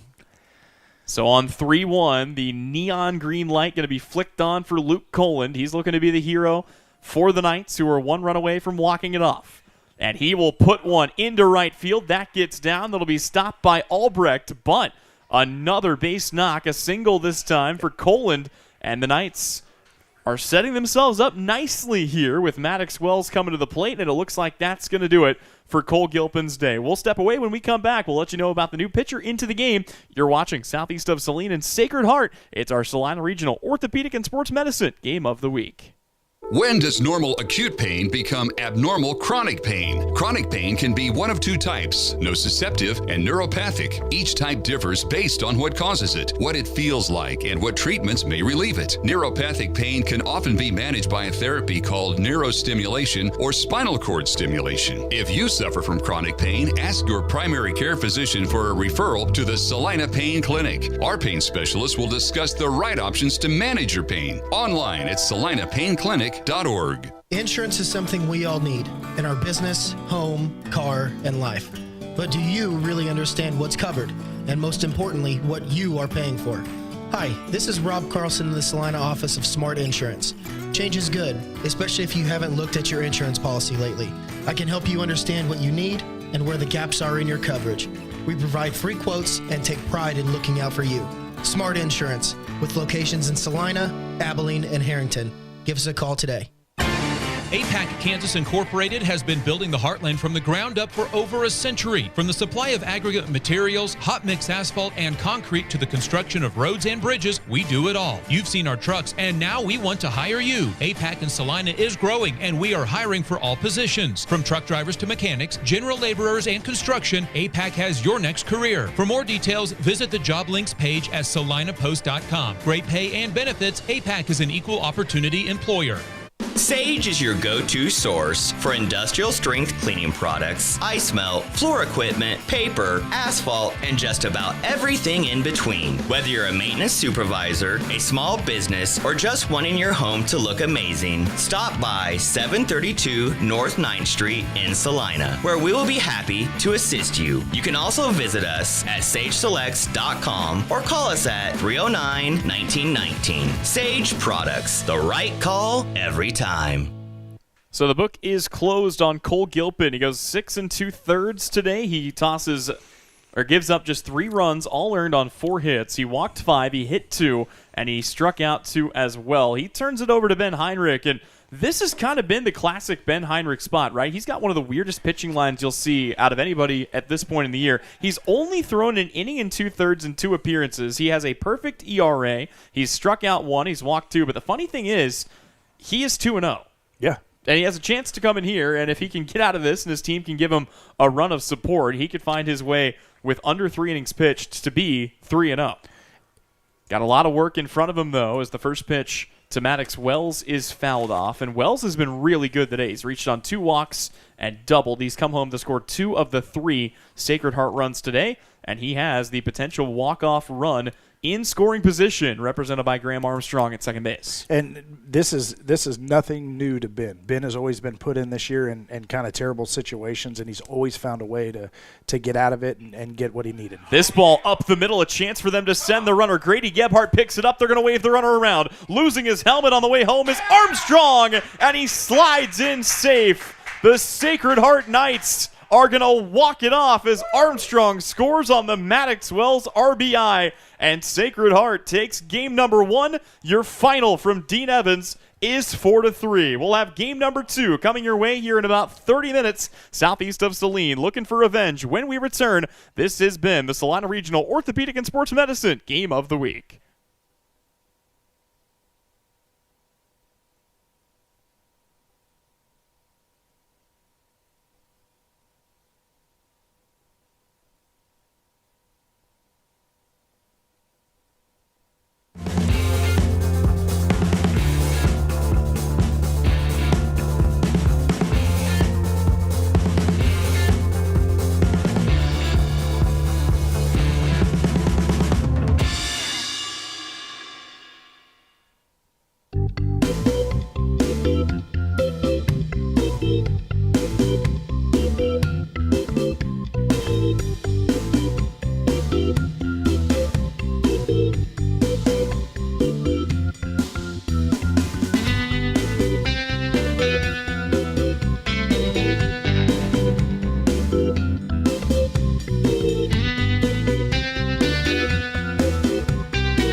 Welcome back in for game number 2 of this doubleheader set between Southeast of Saline and Sacred Heart. The Knights took game number 1 on a walk-off single from Maddox Wells, a 4-3 victory at the very end in 7 innings. We come here to game number 2, Southeast of Saline looking for revenge. Sacred Heart looking for their second sweep over the Trojans in as many seasons. And let's go ahead and meet the starting lineup for Southeast of Saline. It'll look awfully similar to what it did in game number 1. Grady Gebhardt, the center fielder, will lead things off. He'll be followed in the order by second baseman Sam Knopf, shortstop Cole Gilpin, and third baseman Ian Nicholson in the cleanup spot today. Batting fifth, it's your DH Evan Watkins, followed by starting pitcher Tiernan Potacek, catcher Trevor Keller, left fielder Ben Heinrich, and right fielder Kaysen Bartrand. Lyric Lilly will be in the field at first base. On the bump for the Sacred Heart Knights, it's Kaysen Ivey getting his start here today. Ivey has been excellent this season. He's tossed 11 innings through 3 starts. This will be his 4th appearance of the year, and he has just a 1.24 ERA, 8 strikeouts compared to 6 walks. Guys have had a hard time hitting off of Kaysen Ivey this year. Well, he's that lefty that's kind of got a weird delivery as well. It's kind of deceptive, and looks like he throws a lot of strikes, and hopefully he doesn't walk a whole bunch of guys and give a whole bunch of free passes. Lunging at that one is Gebhardt, but he tattoos it out to left. That ball is going to get down in the gap, and it's going to be an easy double here for Grady Gebhardt to lead off the first for Southeast of Saline. Good work by Grady Gebhardt, and that will bring Sam Knopf to the plate. Getting guys on was not the hard part for Southeast back in Game 1. It was bringing them in. They stranded 9 runners on base in the 1-run loss. Yep, and that's something that has to clean up moving forward. Is you got to be able to get those timely hits, and when you get runners in scoring position, you've got to figure out a way to get them in. SES will turn now to second baseman Sam Knopf, who is 1 for 4 in his first game here today, but has put together a really impressive campaign so far. He's batting .423, 11 hits, 10 RBI, good enough to lead the team in both of those categories, and already has a runner in scoring position with nobody out here in the top of the first. Next pitch on its way, just catches the outer half, and the count goes even at 1-1. And that kind of just shows you how fast Grady is. Grady hit that ball so high in the air, he was almost at second by the time it bounced for the first time. I mean, he was just a few steps off of second base by the time it bounced. He turned for third, and I think he thought about it for a second and then thought better of it, but I mean, he has got just blazing speed. As the next pitch sweeps across in for a called strike, and the count goes to 2-2 here on Sam Knopf. This is a Sacred Heart team that you take a look around the horn, and most guys are in the same spots. As this is a called strike 3, Knopf caught looking.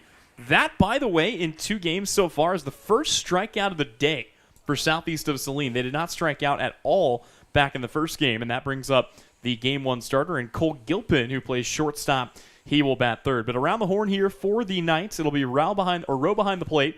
Armstrong at first, Niradong at second. Luke Colin gets the start at shortstop, and Noah Hines starting at the hot corner at third. Your outfield from left to right, it's Brady Wells, Maddox Wells, and Doyle Marshall out and right.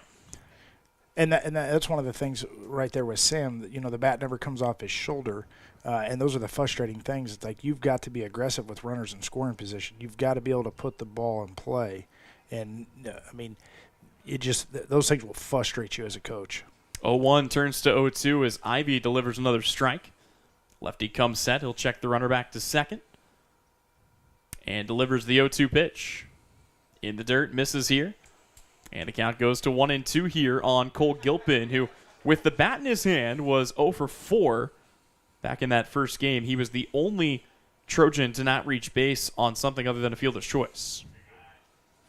Here he'll watch another, and the count goes even at 2 balls and 2 strikes.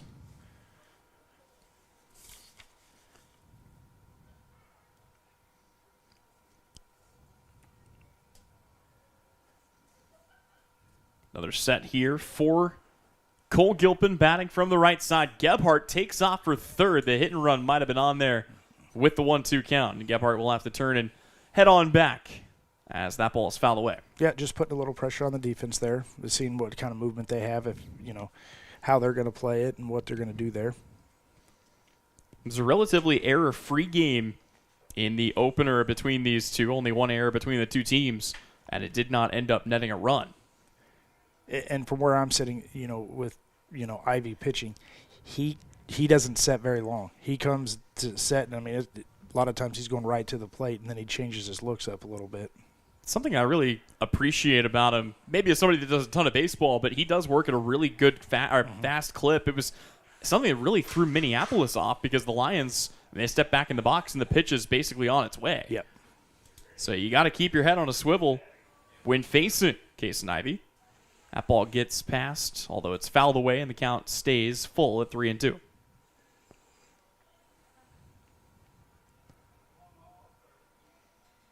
Well, it's nice, you know, as a pitcher and a defense behind you, you're going to work quick. You don't have to sit out there in the field forever. Pitch is coming. Ivy ready to go once again. Gebhardt taking a short lead off of second, and it's a walk issued here to Cole Gilpin. So runners at first and second with only one down, and Ian Nicholson coming to the plate.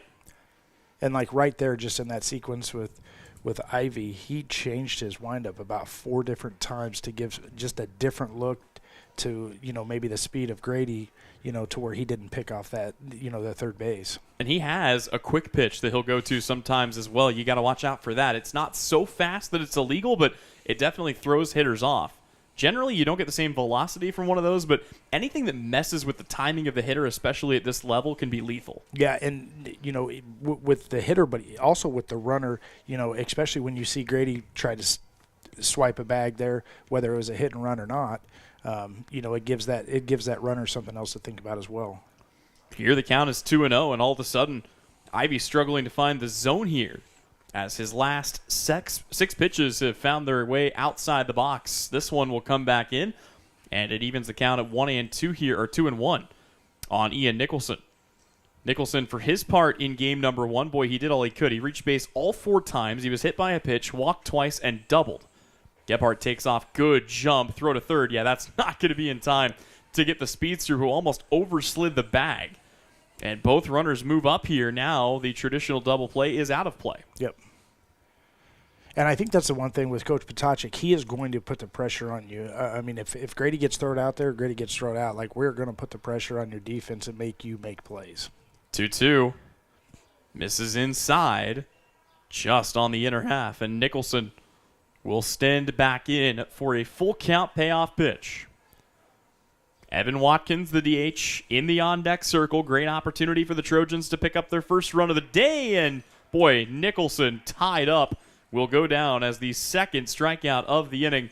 And it falls to Evan Watkins to try to avoid stranding the runners here. And he knew just as soon as that bat came off his shoulder, he knew that and he tried to pull back and just couldn't get it pulled back.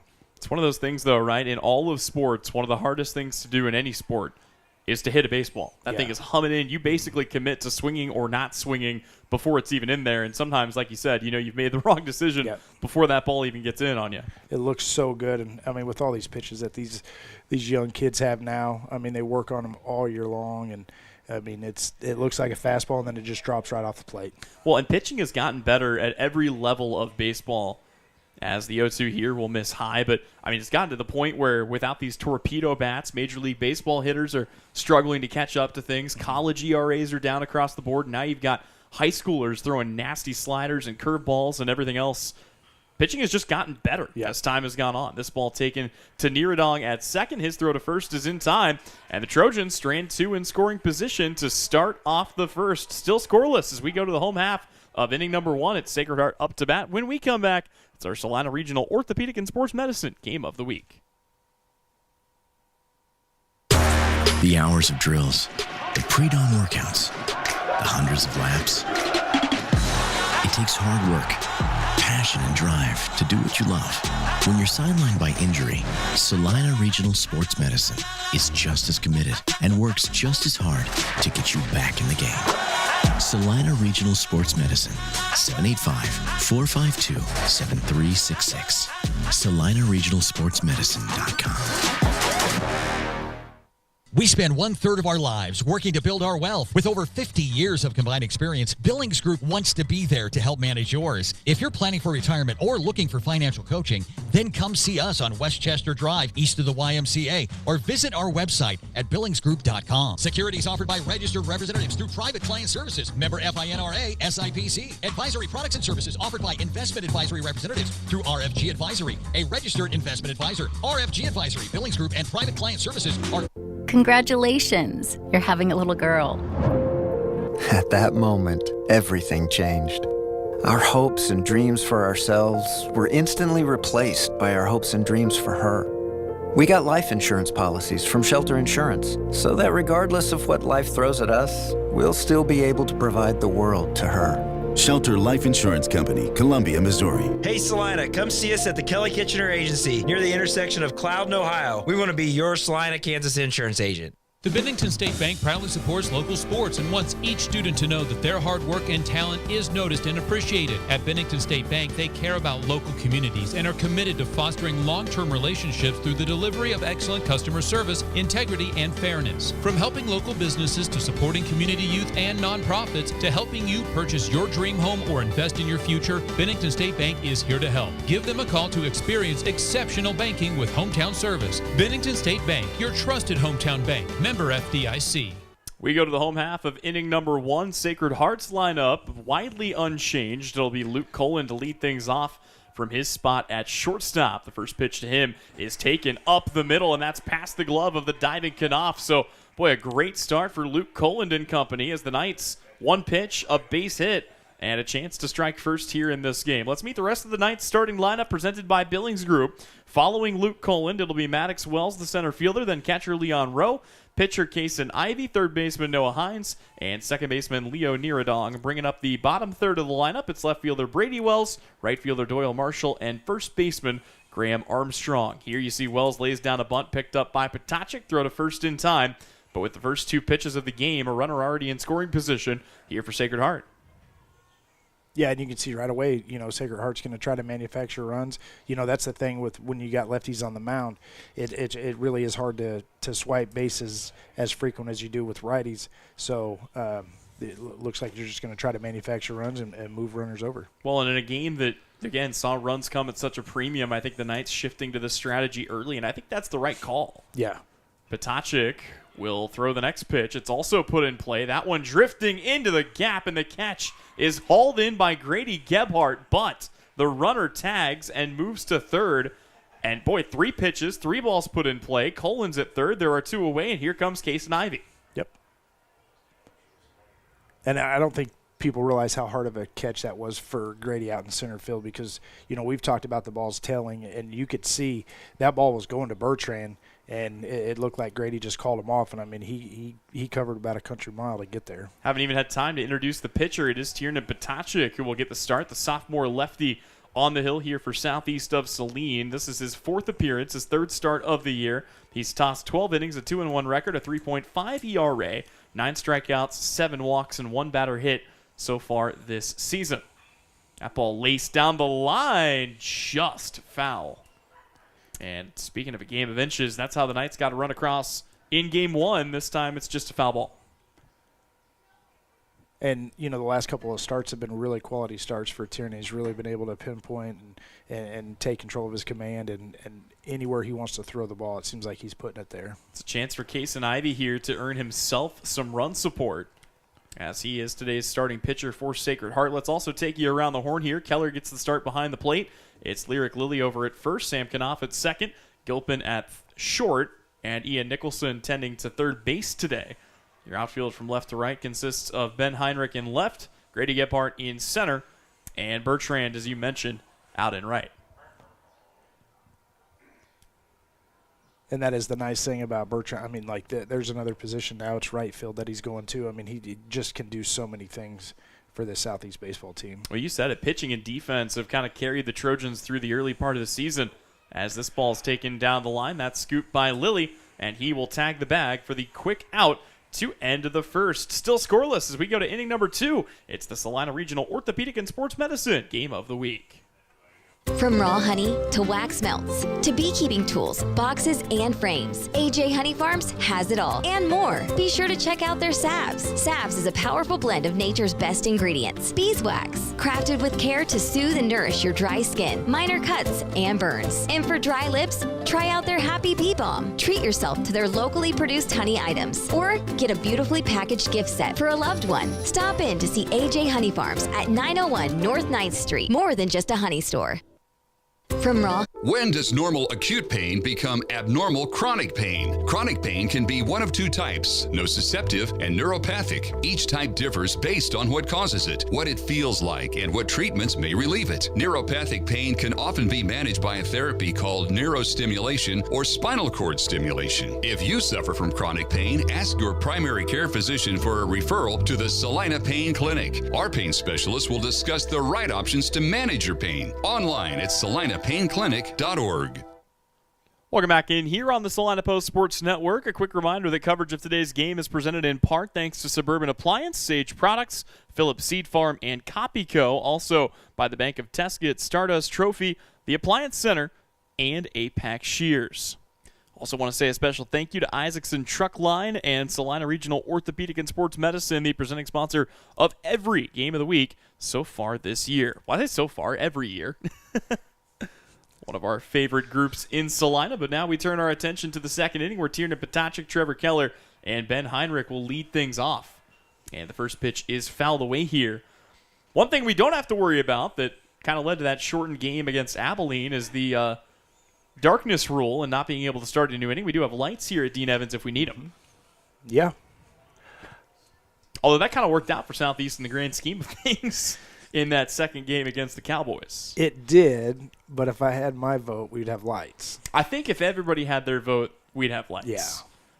I mean, there's just so many more things you can do. It's not just there's just a lot more things you can do, and I don't have to leave work at 1 o'clock to go watch baseball.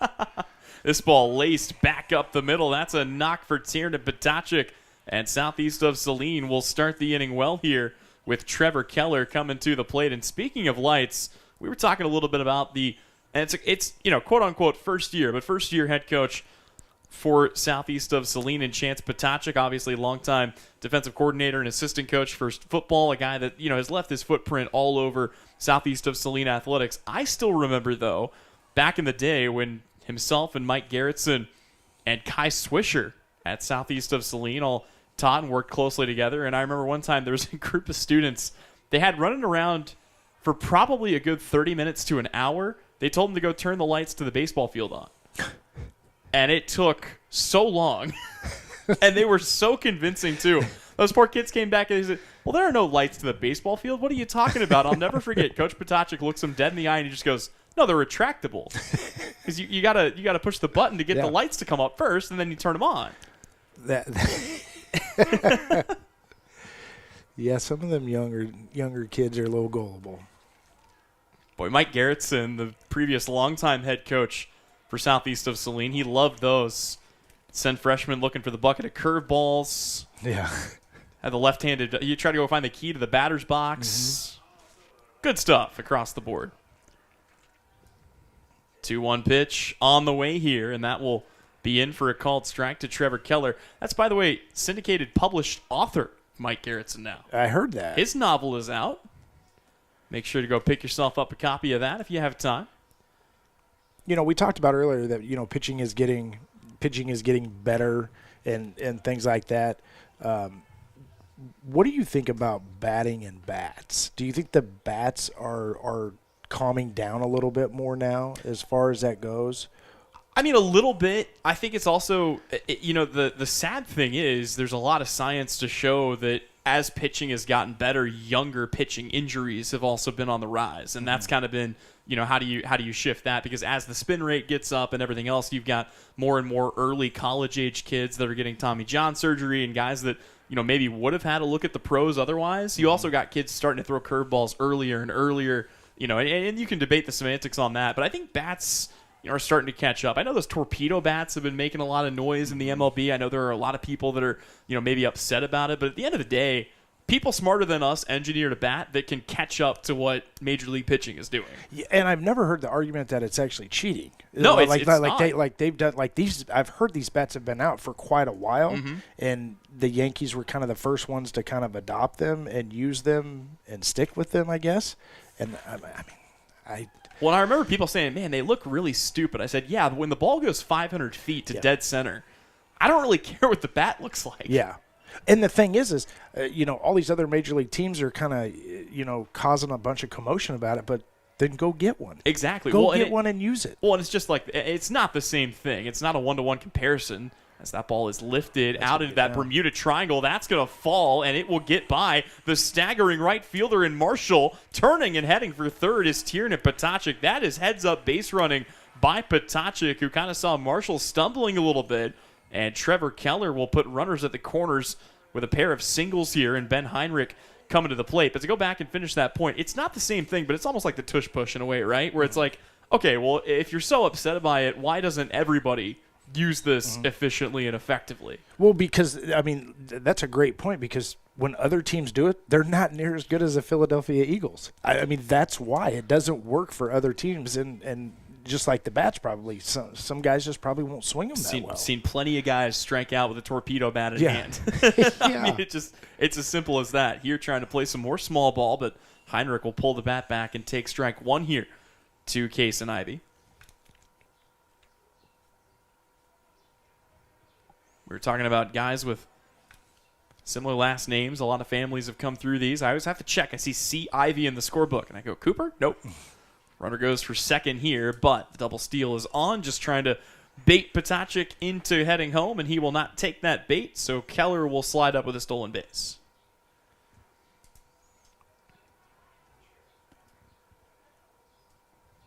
The 0-2. And a swing and a miss. Another strikeout, the third of the day for Ivy, and the first out of the inning to bring up Kaysen Bertrand. Yeah, and I think that, like moving forward with pitching, I think that's where, younger coaches have to be really cognizant of taking care of arms and arm care and stuff like that. And I know that that's something that's starting to kind of be a forefront. I know all the tournaments we go to, there's a pitch count. I can remember when we played, there was never a pitch count. There was never a day's rest. So these are all really good things for our boys growing up now that, they are protected. And their arms are protected. I still remember pitching back-to-back games of a doubleheader back in Little League and not thinking anything of it. And then, my dad gets all fired up and goes and talks to the coach. I'm like, hey, it's only 14 innings. Yeah. I don't see the problem with that. And then I'm going to get behind the plate and I'm going to catch the third game. Yeah. Something along those lines. Yeah. But no, player safety, especially at this age, is paramount. There's just no sense in tearing up kids' arms as this ball is hit foul down the right field line. Yeah, for a $12 trophy, right? It's not worth it. It'll never be worth it. Well, and we didn't win any trophies. There was a reason I was tossing both games. This ball hit to center, drifting out. Wells chasing it. He almost makes the catch, but one run will come in to score. They will hold the runner up at third, and it's a sliding double for Kaysen Bertrand as Southeast of Saline takes the 1-0 lead here in the second. Good stuff for SES, manufacturing some really good hits here. And again, not getting any free passes here. It's been 3 hits, 2 singles, a double and a walk back in the first. And now the top of the lineup is back. And Grady Gebhardt, who had that double back in the first inning, stands in at the ready. Well, there's just such a big gap in that right center hole there. If he can shoot one there, we can get 2 right here. Big swing there for Gebhardt. He'll fall behind and even the count at 1-1. And there just has to be a little chip on the shoulder of Southeast, right? After watching 9 runs stranded, 6 in scoring position. They had so many chances to win that first game and just came up empty. You also don't want to get swept by your rival in back-to-back years. Yeah, and this is a quality baseball team in Sacred Heart. So, that's kind of the other thing that you're kind of looking at, too, is you want to beat a quality baseball team to really get stuff rolling at Southeast, and vice versa. Southeast is a really good baseball team, and Sacred Heart would like nothing more than to sweep them and continue their hot streak. I mean, this is a Sacred Heart baseball team that has lost 6 games in 2 years. Yeah. This ball taken softly up the middle. Nieredong tries to make the throw, but it's not in time. And Grady Gebhardt going to leg out an infield RBI single as the Trojans double their lead. They're up 2-0. Still only 1 out here for Sam Knopf. And that ball had a ton of spin on it. You could see the second baseman for Sacred Heart, he just wasn't comfortable coming up and getting that with the spin that it had. Well, it's one of those things, right? And especially at this level, you don't want to make a bad situation worse. Sure, you could charge in, you could barehand it, you can try to rip it to first as, wow, first pitch is going to hit Sam Knopf on the shoe top, and the bases are loaded here for Cole Gilpin in the blink of an eye. Yeah, and this would be a great opportunity for Cole to kind of, get that first hit and drive in a few runs and get some confidence, because he's a key member, of this team and a leader, and we need him to be able to come through in situations like this. Gilpin did reach base on a walk back in the first inning. Here he cuts through the first pitch and falls behind in the count at 0-1. Of course, in Salina, another game happening as this ball is popped down the line. That'll get out behind the fence. Actually, that came off of something out there. Light pole? Could have been. I don't see a light. Oh, yeah, no, there is a light pole out there. It's behind the other light pole that's right in our field of view. Next offering, big swing and a miss, and Gilpin down on strikes. It's the 4th strikeout of the day, and it bears noting that Kason Ivey has recorded 5 outs, and 4 of them he's had to record himself. Yeah. Ian Nicholson was the second strikeout victim. First pitch to him is a fastball in for a called strike. And once again, it's Ivey getting ahead in the count. And that's just key for any pitcher. I mean, if you can start ahead and stay ahead, those are just keys. That ball hit up, drifting, falling fast. It's another diving effort, but Wells cannot glove it. And 2 runs come in to score. Southeast is going to drive in 2 more. You have to call that a hit. Yeah. But a tough break for the Knights, and the Trojans have a 4-0 lead here in the second. And I mean, Maddox did everything he could. It just as he dove, it landed in his glove and just popped out, rolled out. So Ian Nicholson credited with a 2 RBI single, and it's curious that Knopf only made it to second base on the play. Yeah. Would have thought with 2 outs he would have just kind of kept running no matter what, but I think might have held up and got caught watching it a little bit. Well, and it looked like Potacek was letting him know about that. Like, man, there's 2 outs. We got to keep moving. 1-1 pitch to Evan Watkins, who is the 9th batter of the inning here. The Trojans have now batted around the order. Tiernan Potacek, who started all this with a single, is in the on-deck circle. Southeast would love to get him another at-bat here in the second. And the other thing you do is you get to Sacred Heart's bullpen a little sooner than what we did the prior game, and see what potentially other arms they do have. Not to say that he's coming out of the game right away, but when you start facing 9 guys in an inning, your day usually doesn't last much longer than that. Yeah, only 5 guys have tossed this season for Sacred Heart, and another walk issued here to Evan Watkins will bring Potacek to the plate with a chance to give himself even more run support here. And he started all this off with a single. He sure did. Southeast not trying to do too much here in this game, manufacturing their runs. And they have not left nearly as much out there as what they did back in the first inning. Although, if Potacek records an out here, they would strand 5 in the first 2 innings. But when you have a 4-0 lead, you'll take that. They might do just that as Hines will glove it, and he will tag the third base bag to put a stop to the bleeding. But not before the Trojans jump out to a 4-0 lead. We go to the second home half as the Knights look to get those runs back here on the Salina Post Sports Network. Insurance is something we all need in our business, home, car, and life. But do you really understand what's covered? And most importantly, what you are paying for? Hi, this is Rob Carlson in the Salina office of Smart Insurance. Change is good, especially if you haven't looked at your insurance policy lately. I can help you understand what you need and where the gaps are in your coverage. We provide free quotes and take pride in looking out for you. Smart Insurance, with locations in Salina, Abilene, and Harrington. Give us a call today. APAC Kansas Incorporated has been building the Heartland from the ground up for over a century. From the supply of aggregate materials, hot mix asphalt, and concrete to the construction of roads and bridges, we do it all. You've seen our trucks, and now we want to hire you. APAC in Salina is growing, and we are hiring for all positions. From truck drivers to mechanics, general laborers, and construction, APAC has your next career. For more details, visit the job links page at salinapost.com. Great pay and benefits, APAC is an equal opportunity employer. Back here at Dean Evans Stadium, a 4-0 lead for Southeast of Saline on the baseball diamond. A check of our Bennington State Bank scoreboard shows that Southeast of Saline Lady Trojans softball took a 4-0 win, or no, an 11-0 win. They took a 4-0 lead early and closed that out. They are currently in game number 2 of their doubleheader. It's the first of 3 broadcasts that we will have for you this week, a loaded week of Diamond Sport action. Of course, today it's Southeast of Saline and Sacred Heart battling it out here in Salina. On Thursday, we'll be back with Southeast softball as they travel to Chapman to take on the Irish and one of the best arms in the state of Kansas. And then we'll cap it off on Friday with the battle for Salina, South and Central on the softball diamond. You won't want to miss any of it right here on Salina Post.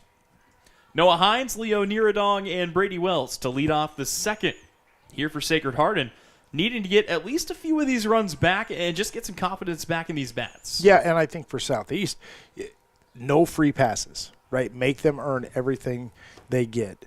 The last thing you want to do is have a lead and give people free bases, and they just always come back to bite you. So make them earn everything they get.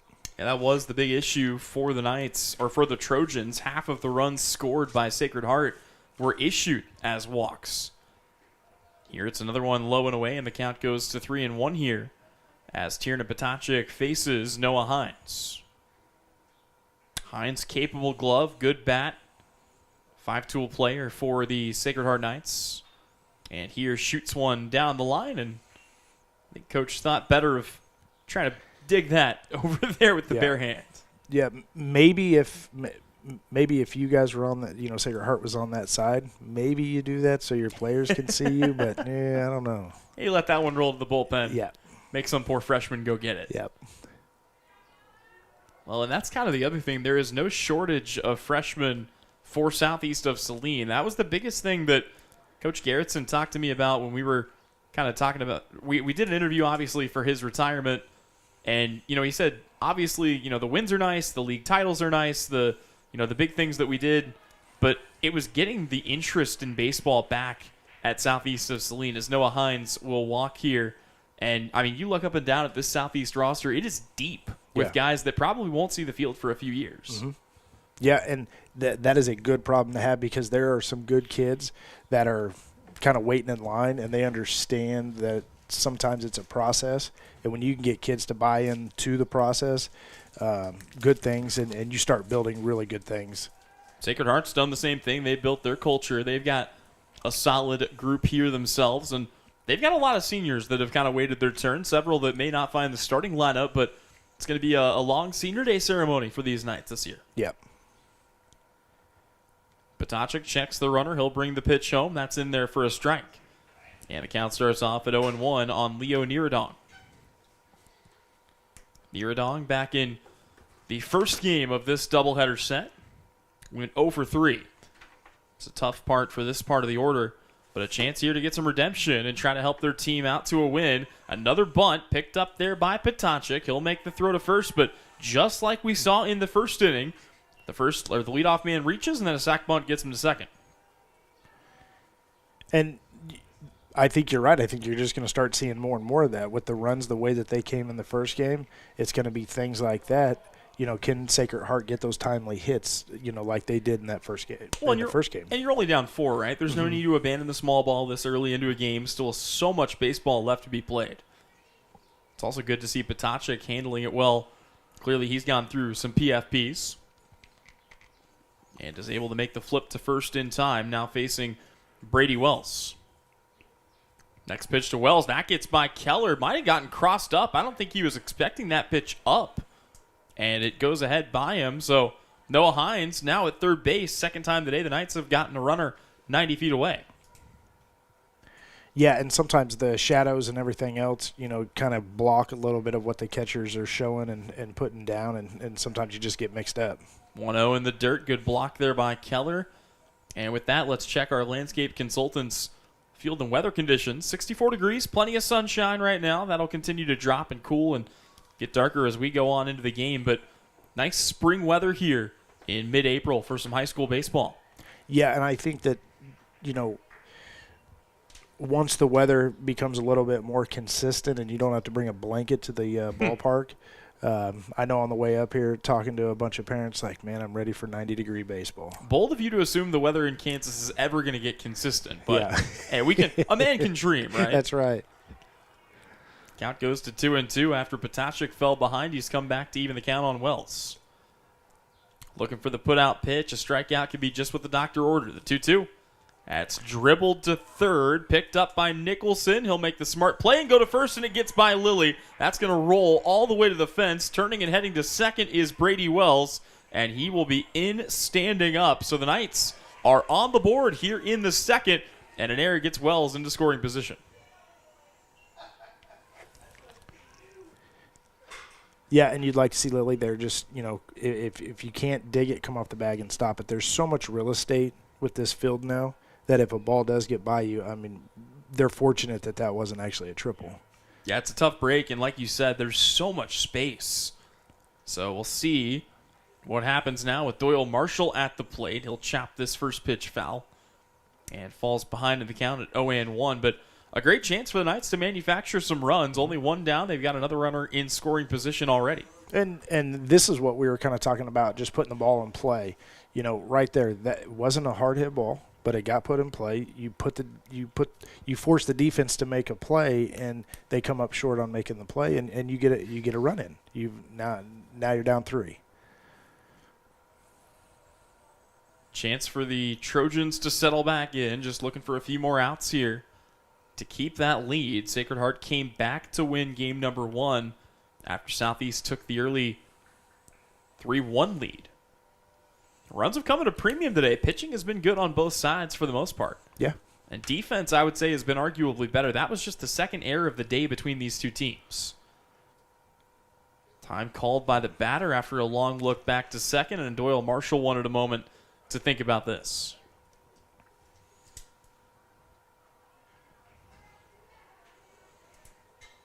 So Marshall will stand back in. Graham Armstrong in the on-deck circle. 0-1 the count. Here comes the pitch, and that, again, is going to get by Keller. And we just didn't see a lot of that in the first game, but that's the second person that's going to reach third base on a pass ball here. Yeah, and sometimes as a catcher, it's not necessarily you're getting lazy. It's just you're not reacting like you did in the first game because you're a little bit tired. Legs are still, a little weaker. And then if you get mixed up, it's hard to jump that pitch and get back up and save it. A lot of wear and tear, I'm sure, on the knees as well. Keller, a tough kid, but Southeast had the benefit of 2 catchers to start the season. Now it's basically just Keller until they can get healthy. Yep. Good stop here for him. And that's the other interesting thing. He's been better at blocking those tough pitches in the dirt than the pitches that have been up and outside. Yeah, and that's what makes me think that maybe there's a little fatigue in the legs. Is he's not popping as good as he was in the first game. 2-2 from Potashik. Big swing and a miss. There's the first strikeout of the day for Tiernan Potashik as Doyle Marshall is down swinging, and Graham Armstrong represents the last hope for the Knights to get that run across and cut the lead in half. Now, I do have another question for you. Yeah. The pavilion down front, or the concrete down front, was that just a seating area?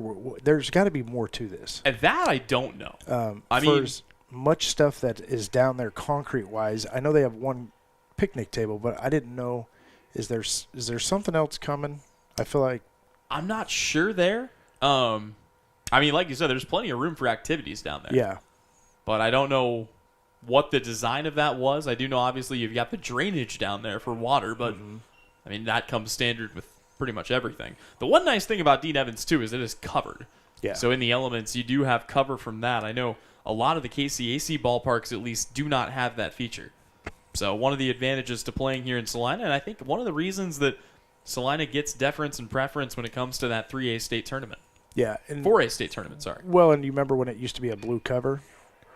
Vaguely, as this ball is rolled to Knopf, his throw to first is in time, and that will prevent a run from coming across. So the Knights get on the board, but they still trail by 3. Trojans looking for more of an edge. When we return, we go to inning number 3 on the Salina Post Sports Network. Sage is your go-to source for industrial strength cleaning products, ice melt, floor equipment, paper, asphalt, and just about everything in between. Whether you're a maintenance supervisor, a small business, or just wanting your home to look amazing, stop by 732 North 9th Street in Salina, where we will be happy to assist you. You can also visit us at sageselects.com or call us at 309-1919. Sage Products, the right call every time.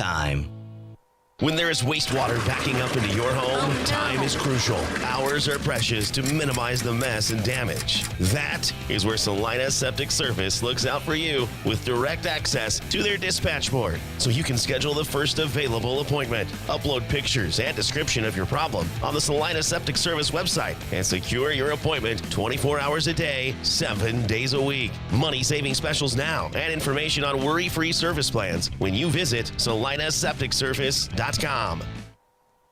Back here at the ballpark for southeast of Saline, a 4-1 lead, but trimmed down a little bit by Sacred Heart. It'll fall to Trevor Keller, Ben Heinrich, and Kason Bertrand to try to pick up where this crew left off as we head to inning number 3.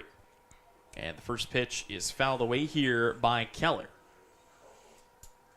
And I love the way the bottom of the order has been just aggressive. They're not watching a ton of pitches go by. I mean, they're jumping on the first good one that they're seeing that they feel like they can drive. Well, getting the guys on, like we talked about, was not the issue for Southeast back in that first game. It was getting them in to score, and they've remedied that a bit here. As this is fouled away, they count 2-0-2. So the Trojans looking to settle back in here. It'll be Keller, Heinrich, and Bertrand, your 3-2 up to lead off the third after the Southeast lineup batted all the way around back in the second. So I made the comment about the 32,000 people. I just got a message. Oh, did you now? Yeah, where are all the people at? Well, they left after the first game, They don't left you know? after the first game. Yeah. Why, you think we're selling dual game tickets Yeah. here? It's funny, too.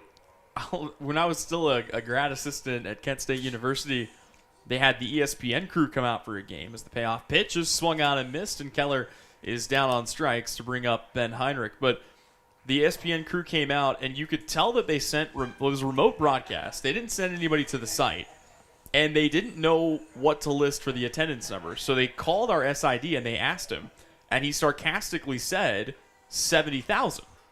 So the official attendance on ESPN's official website lists 70,000 for the official attendance. Now the Max Center fits maybe 14,000 on a good day, if that. I mean, I think it's a little bit smaller, but we all had a good laugh at that. Yeah. Looking at the worldwide leader in sports, everybody. Yeah, 70,000. The 1-1. That'd be good for a Premier League game. Yeah. Yeah, I can remember. We used to go to the College World Series up in Omaha every year. And I was always amazed how they would sell, it'd be 2 games, and you'd have to clear the stadium. Yep. Good play made by Niradong as he will record the out and bring Kason Bertrand to the plate with 2 away. It's also nice, though, when you're in a town like Omaha that doesn't have a whole lot else going on. Obviously, you have the University of Omaha or Omaha University. I forget which of those 2 it is, but I mean, that really is something. The community rallies around something like that. When it's in your backyard, you don't really care who's there. You're invested in watching some good baseball or softball. Yeah, and we've it's still good baseball. Don't get me wrong, right? But I went. I think I was 10 when we started going with a buddy, and went all the way up until we were almost 30 years old. Then they changed and they went downtown Omaha, and it just doesn't have the same feel as the old Rosenblatt, and it's I don't know. It's just way different now, And I don't know, maybe it's just because I'm older, but it's just got a different feel. Baseball stadium's immaculate. It's really nice. It just, the outer facility doesn't feel as welcoming as what it did when it was down. Well, it's interesting to see how they build these things now, too, because, do you try to focus on having a smaller park that you can fill? Do you want to have more seating? Do you do what Kansas did? And, you have all the seating out in the outfield as a walk is issued to Bertrand. And, boy, now that they're playing well, that place is filling up. You see some of the scenes from Jayhawk country, and that's been a lot of fun. Yeah. And that's I guess, what is it? I know that we were on, a buddy's dad was on season ticket waiting list for about 15 years. And then once they moved there, then he finally got his season tickets. Runner goes for second in without really much contest there. Kason Bertrand showing off the speed. But it is a fun week of baseball. If you enjoy baseball and you want to sit out in the sun and watch baseball, it really is an enjoyable. They put on a really good show. It's also a lot of fun too, and it was similar to, watching games in the Cape Cod Baseball League. You see a lot of names come through, and then a few years later, those guys are playing in the majors. Mm-hmm. Yeah. You're like, wait, I saw him when he was a kid. Yep. And so when I was there, we would go to the store in the mall, and I bought a Milwaukee hat. Well, Kyle Peterson threw for Stanford. He was drafted by Milwaukee. I had no clue who this guy was, right? And he throws me a ball. He's like, hey, nice hat. Well, I had to Google it, and but then, of course, now he's on Baseball Tonight and all those other things. And so it's just nice, like you said, a cool, neat little story when you see how far they go. 1-2 pitch on the way. That'll be a called strike 3 on Grady Gebhardt, who can only watch it go by, and we go to the home half of inning number 3. Southeast still leading the way 4-1 over Sacred Heart here on the Salina Post Sports Network.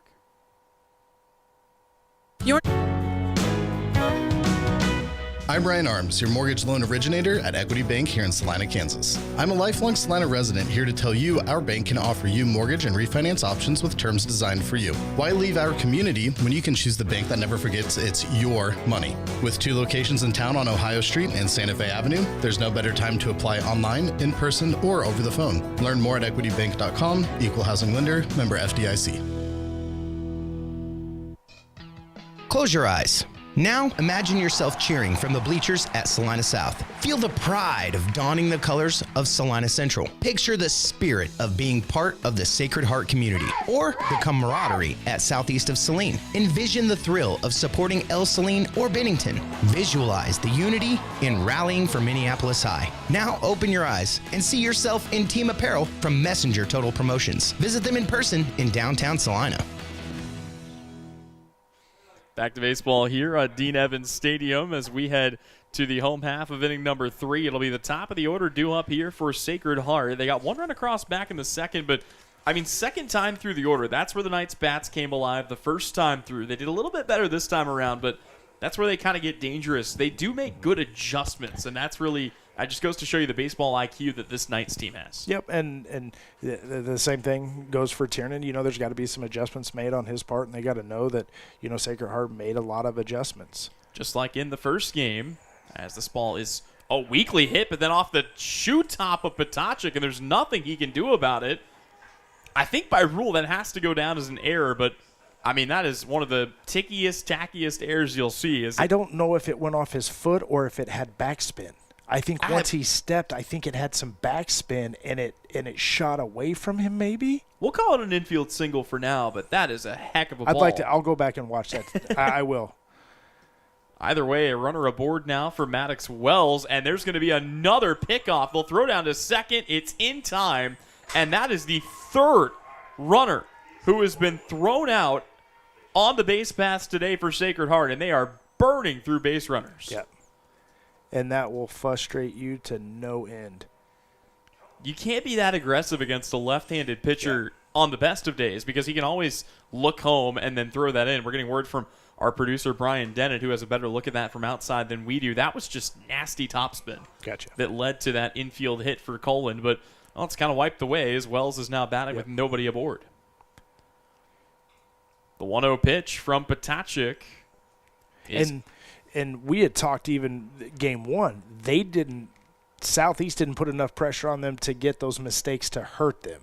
right? They had those same mistakes in the first game, and now they've kind of made a couple of those as well. This ball shot to third. Nicholson picks it up. His throw across the diamond is in time for the second out of the inning. And, I mean, to kind of go back to that point, too, the one run that came in to score, the Knights got the run without the aid of a single hit in the second inning. It was a walk, a wild pitch, and then the run came in to score on an error. Yep. So, you know, like you said, you put anybody on for free, they find their way home.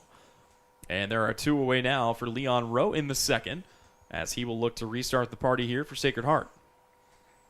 First pitch in there for a called strike, and you see Potacek really attacking the zone. And that's what Coach Potacek wanted to see. He said he wants to see his guys just put it in the zone, trust the defense a little bit more. Yep. And he's worked fast here today, and he's, I mean, I don't know what the actual stat would be, but I would say probably 75% of the batters he started ahead of, and that's going to lead to a lot of success for him and his other pitches to be able to use them. We mentioned how big the Southeast roster is. It was big last year as well. Tiernan Potacek, I mean, one of the only freshmen you'll see that got playing time a year ago on a team that big, now stepping into the same role as a sophomore. And you could really make an argument for Tiernan that he probably should have got more playing time last year. And it's just my opinion. Nothing against anybody, but, you know, he just, I think, was that good. Yeah, he is only going to continue getting better as time goes on. As he will work from the windup, the lefty delivers the 2-2 pitch, and it misses inside. So the count worked full here by Leon Rowe, who has been a proverbial walk machine this year. He's taken his base for free 5 times already. Yeah, and as that sun starts to creep down everything on the right side. Payoff pitch, got him to chase. Was a little slow out of the box, but it wouldn't have mattered regardless as Keller records the out. That is the second strikeout of the game for Potacek, and we will go to the 4th inning, where Southeast still holds a 4-1 lead here on the Salina Post Sports Network. I've always believed in love stories that last forever. At Vernon Jewelers, we've been crafting these stories for 141 years. Each piece is a chapter in a journey, a testament to timeless romance. Whether it's an engagement ring or a cherished anniversary gift, we create memories that sparkle. Look for that iconic sign and discover our collection and personalized customer service in our 141st year. We're not old, just really good at what we do. Vernon Jewelers in downtown Salina, because love deserves that perfect setting.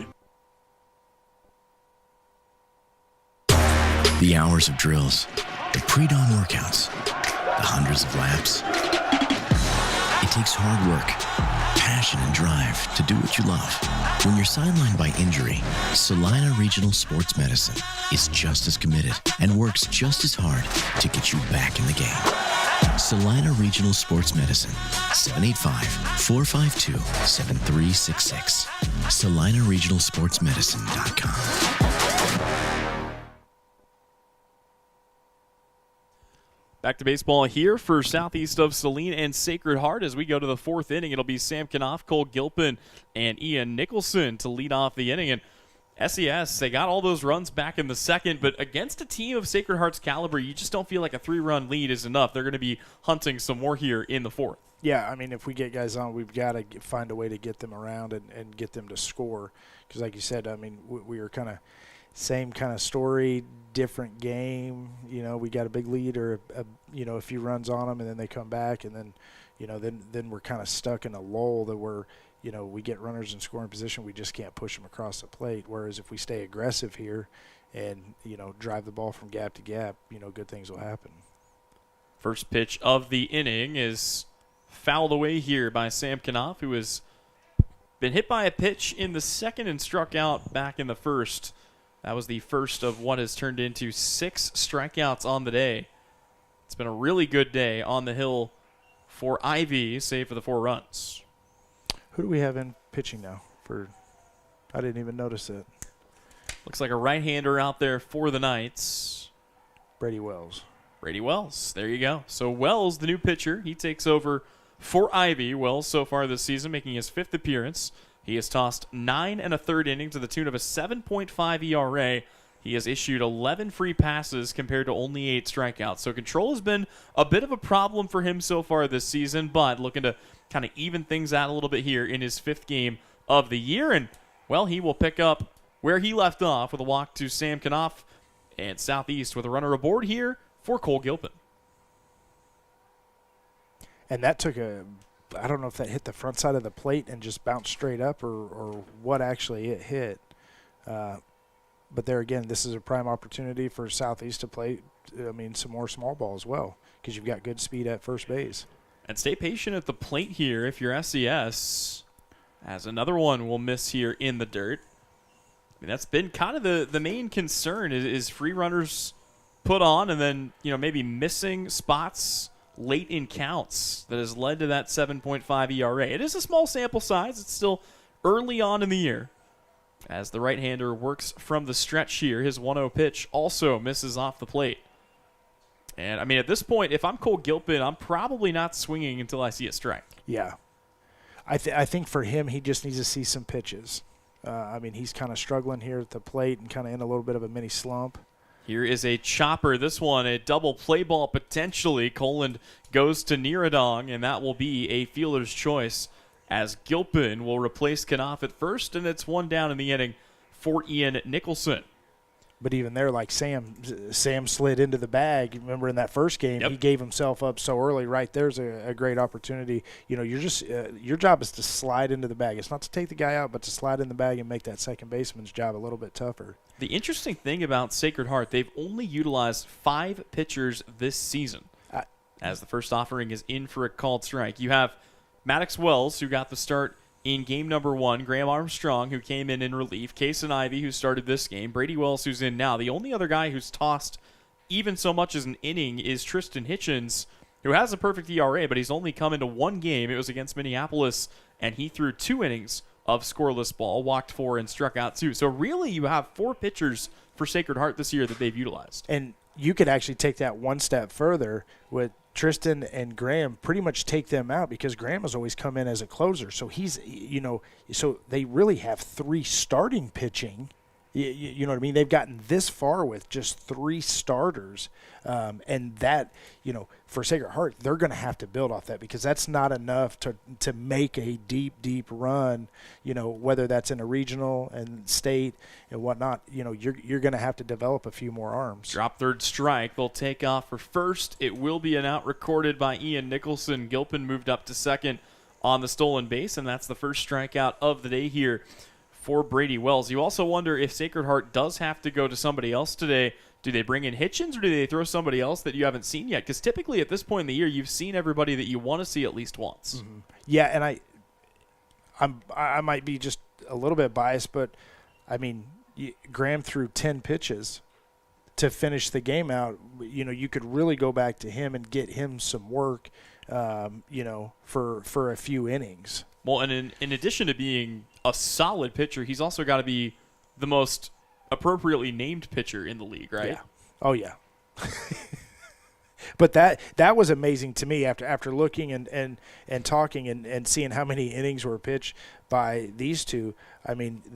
What that tells me is that their starting pitching goes deep, right? They take care of business. They throw a lot of strikes, get a lot of easy outs and things like that, and potentially don't stress their pitch count as bad. Well, and it also tells you that they stick with their guys no matter what, because remember, they lost 12-2, 15-0, and didn't throw a bunch of random guys out there. They stuck with their main core.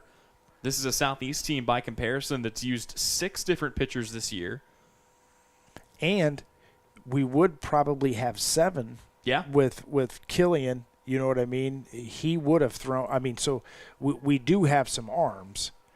It's another walk here issued to Evan Watkins. That's the second time he has walked today. And here comes Tierna Potacek looking to extend the inning with 2 away.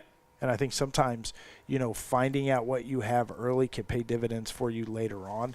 Not necessarily in regionals, but the end of the season and stuff like that. You really start to understand the rotation and what guys' roles are early on. And I think then they accept those roles.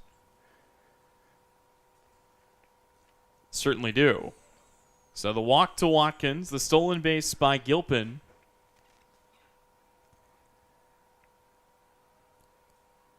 And another opportunity for Southeast to bring in another run as this ball will miss.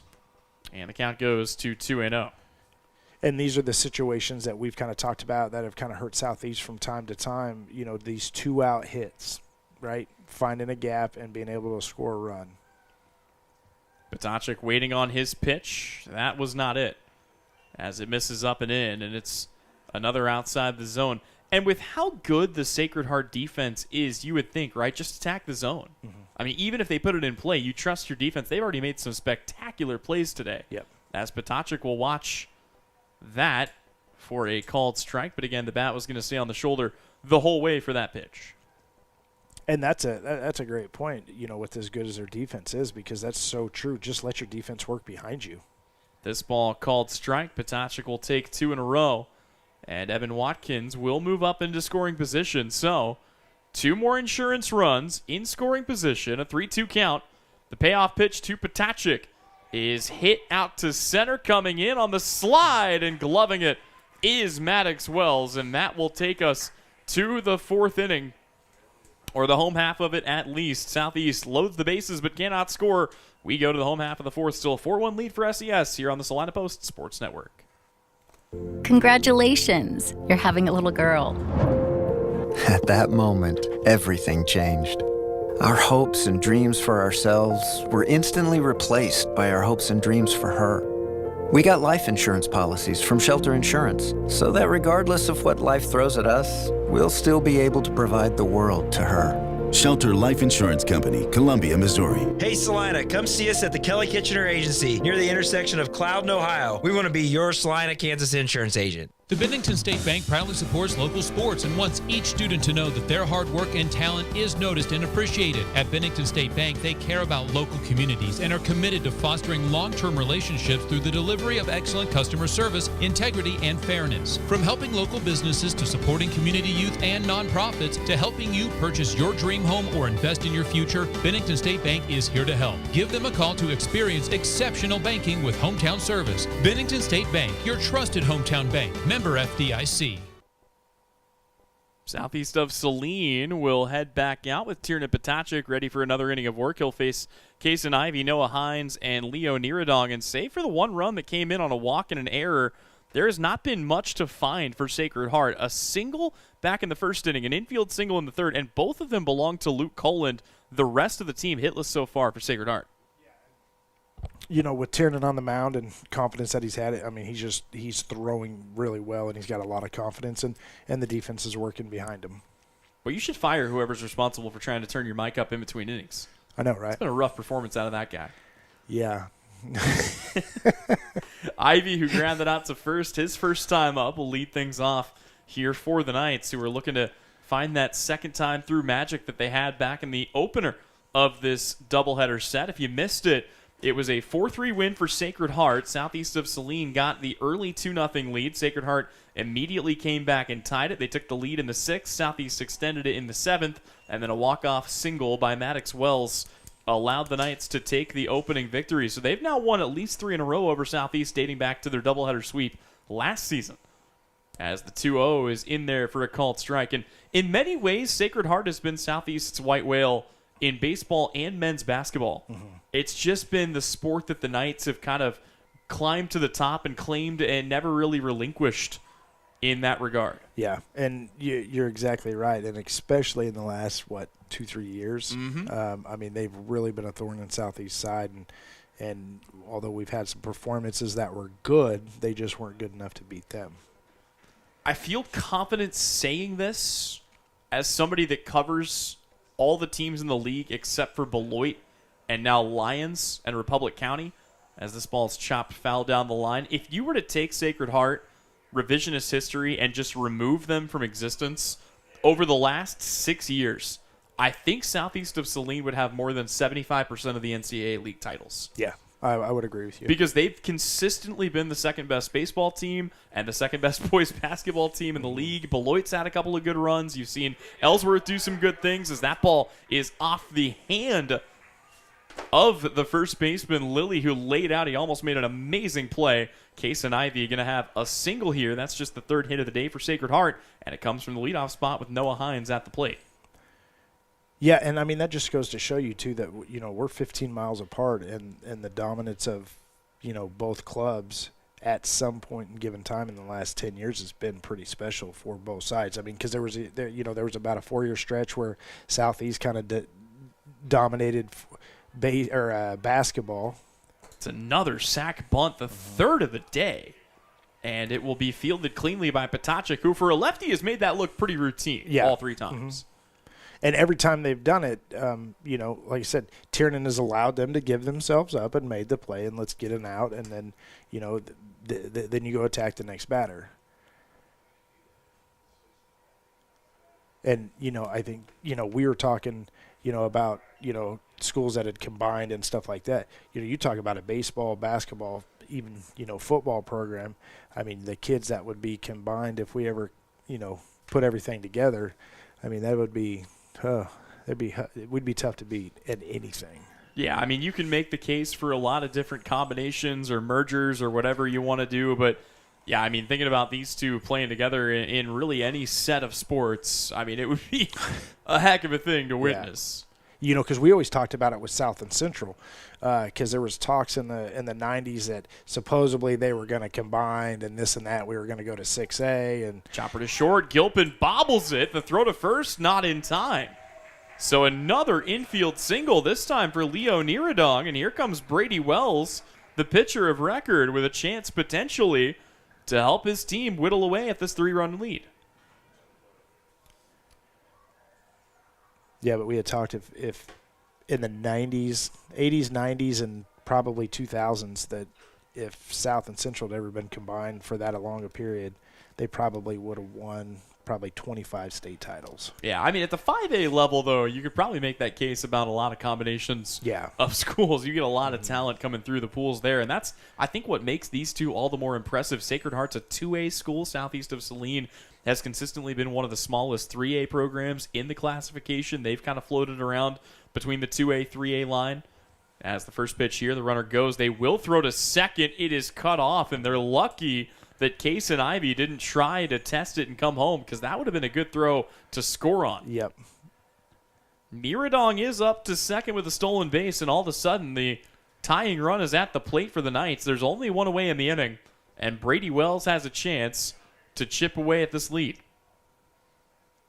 1-0 the count. Potacek will bring home the pitch, and it will get past Keller. The runner scores without a throw, and it's 4-2 Southeast as the Knights add another run.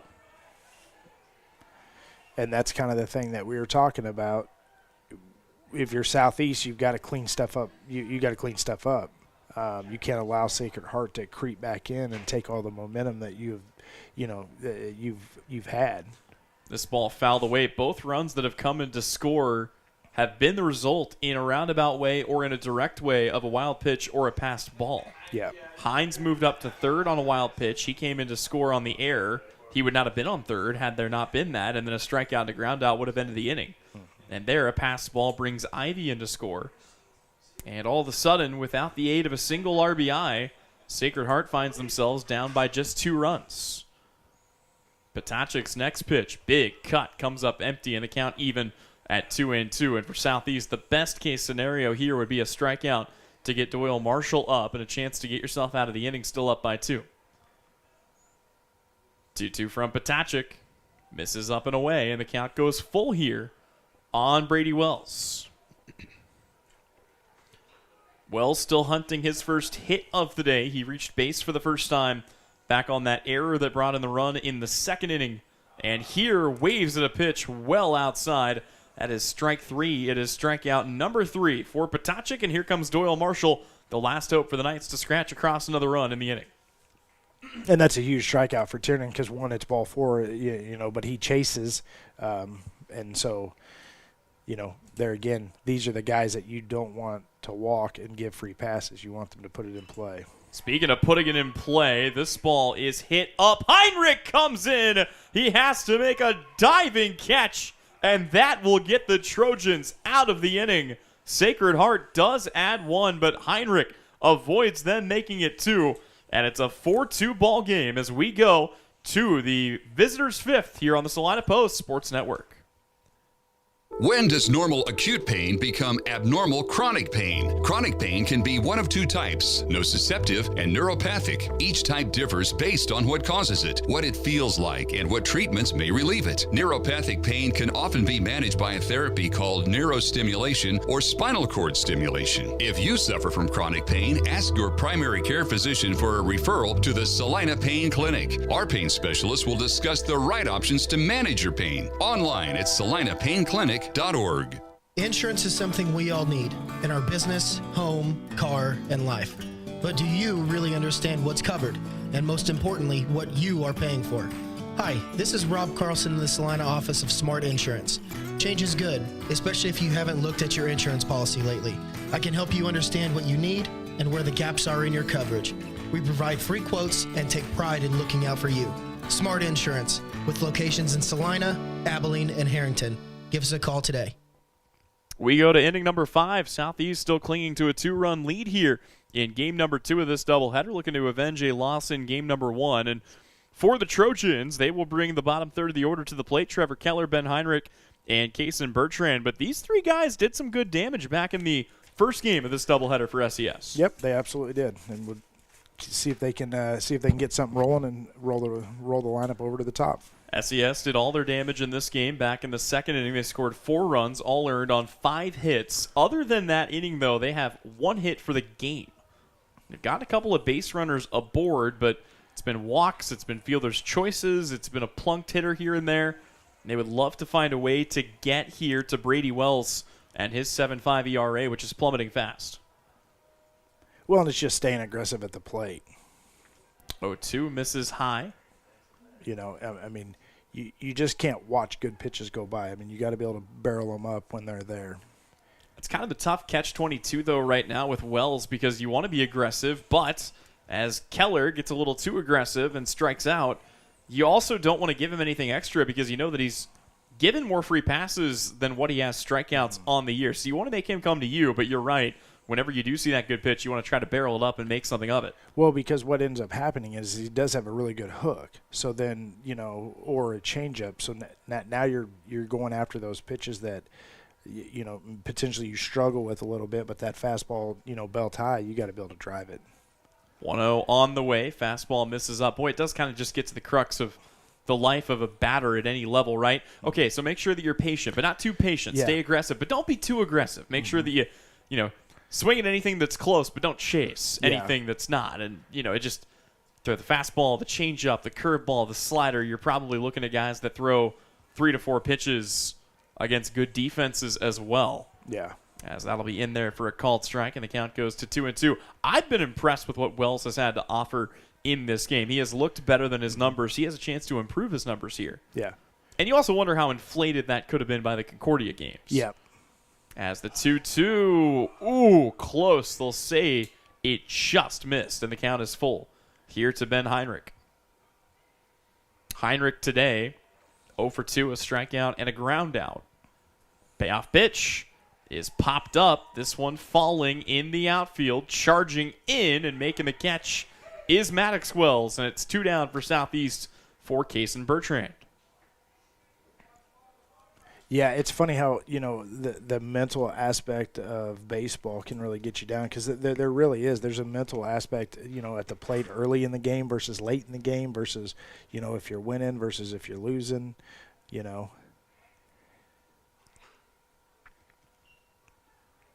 And that looked like it hit Bertrand there, but I'm not sure. Found every which way today to get on base. For the 9-hole hitter, he has reached 4 out of 5 plate appearances. A single, a fielder's choice, a double, and a walk today. The only recorded out came on a ground out, and that was his first plate appearance. He will foul this one up and off the net here, and that will roll into the catch zone, and it will stay there. That's the first baseball to find its way to the net catch. Somebody will have to go get that one later. 2-1. Misses high, and the count goes to 3 balls and a strike. And if Bertrand can find his way on again, the top of the order is looming, including Gebhardt, who's 2 for 3 with an RBI and a run scored today. The 3-1. This ball hit on the ground. Should be easy work for Coland, who picks it up and fires to first. Good stretch. Stretch Armstrong over at first base. Makes the catch And that will close out the top of the fifth. To the home half we go. Still a 4-2 lead for Southeast. This is the Salina Regional Orthopedic and Sports Medicine Game of the Week. Sage is your go-to source for industrial strength cleaning products, ice melt, floor equipment, paper, asphalt, and just about everything in between. Whether you're a maintenance supervisor, a small business, or just wanting your home to look amazing, stop by 732 North 9th Street in Salina, where we will be happy to assist you. You can also visit us at sageselects.com or call us at 309-1919. Sage Products, the right call every time. When there is wastewater backing up into your home, time is crucial. Hours are precious to minimize the mess and damage. That is where Salina Septic Service looks out for you with direct access to their dispatch board, so you can schedule the first available appointment, upload pictures and description of your problem on the Salina Septic Service website, and secure your appointment 24 hours a day, 7 days a week. Money-saving specials now and information on worry-free service plans when you visit salinasepticservice.com.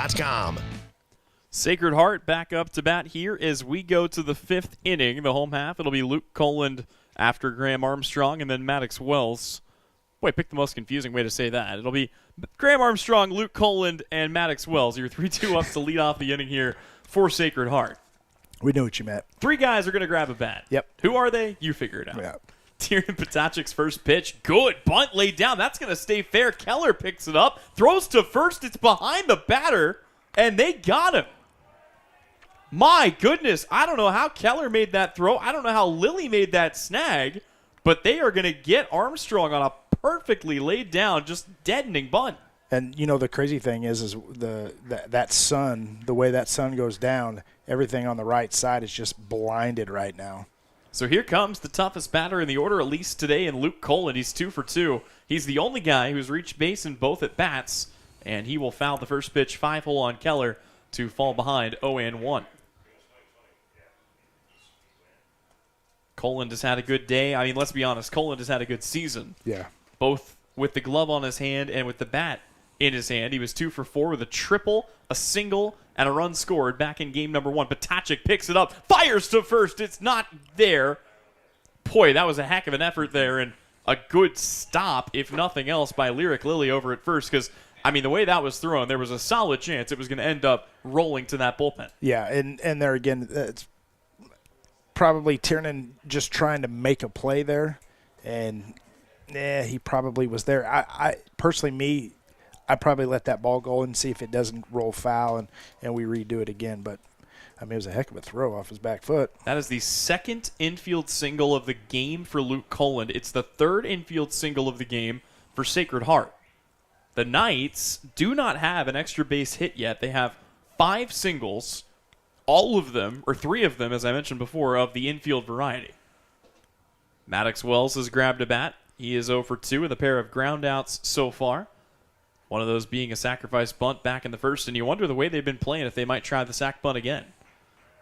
I mean, they've played that quite well.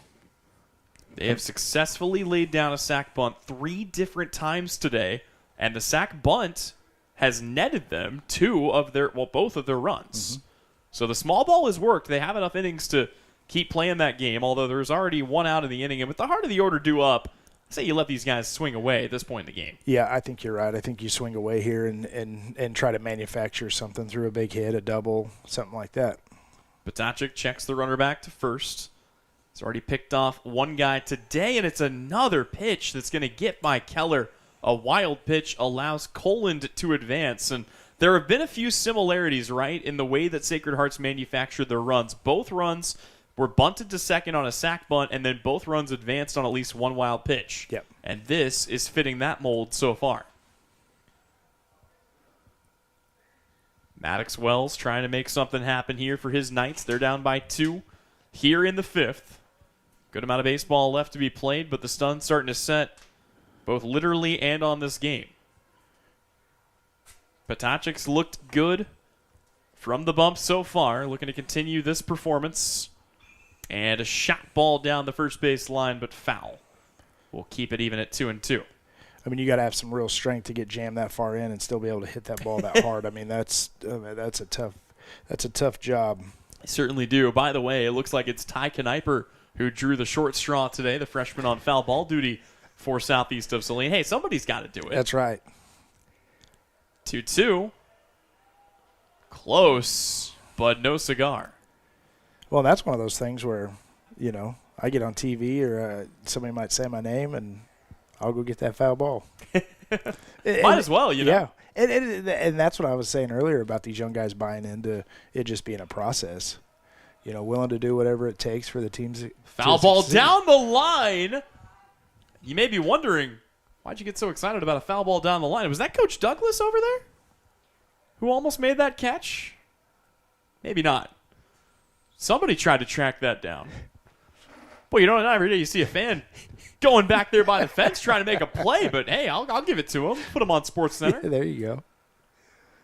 Count stays 3-2. Potacek looking for the put out with one away. Payoff pitch chopped up and over the head of Potacek. Coming in is Gilpin. His throw to first is in time. Lilly able to keep that foot on the bag. And Coland moves up to third for Leon Rowe with 2 away.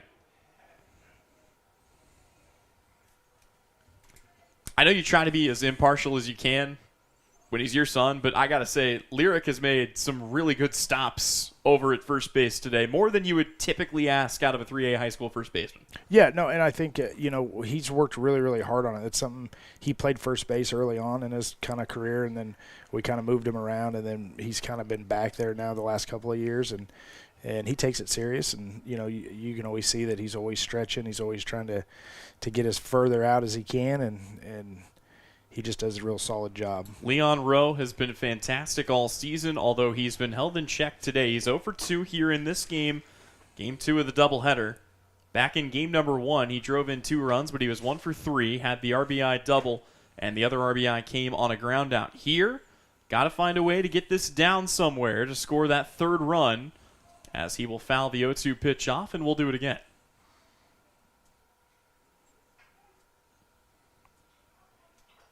And you could see what their thought process was is, get outside. And I think if Tiernan could have that pitch back, it's going to be outside enough to where he's not going to be able to make contact with it. And if we waste one, we waste one. I was going to say, he has a couple of waste pitches to use here. And on 0-2, he will bring one home. But here comes the runner. The flip to the plate, get past Potacek. And it's another run scored on a wild pitch as Luke Coland is going to come in to score the 3rd run of the day, and the Knights are within 1.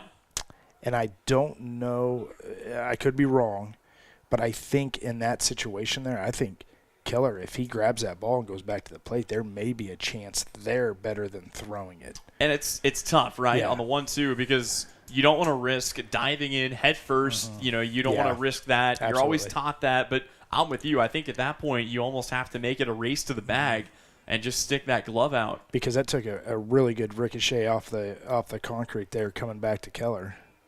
Lunging at that is Rowe. He will poke it out to left, and Gilpin goes back and makes the catch. But without the aid of a single RBI today, the Knights have 3 runs. They're within 1 as we go to inning number 6. The Trojans looking for some much-needed insurance. When we return, it's the Salina Regional Orthopedic and Sports Medicine Game of the Week.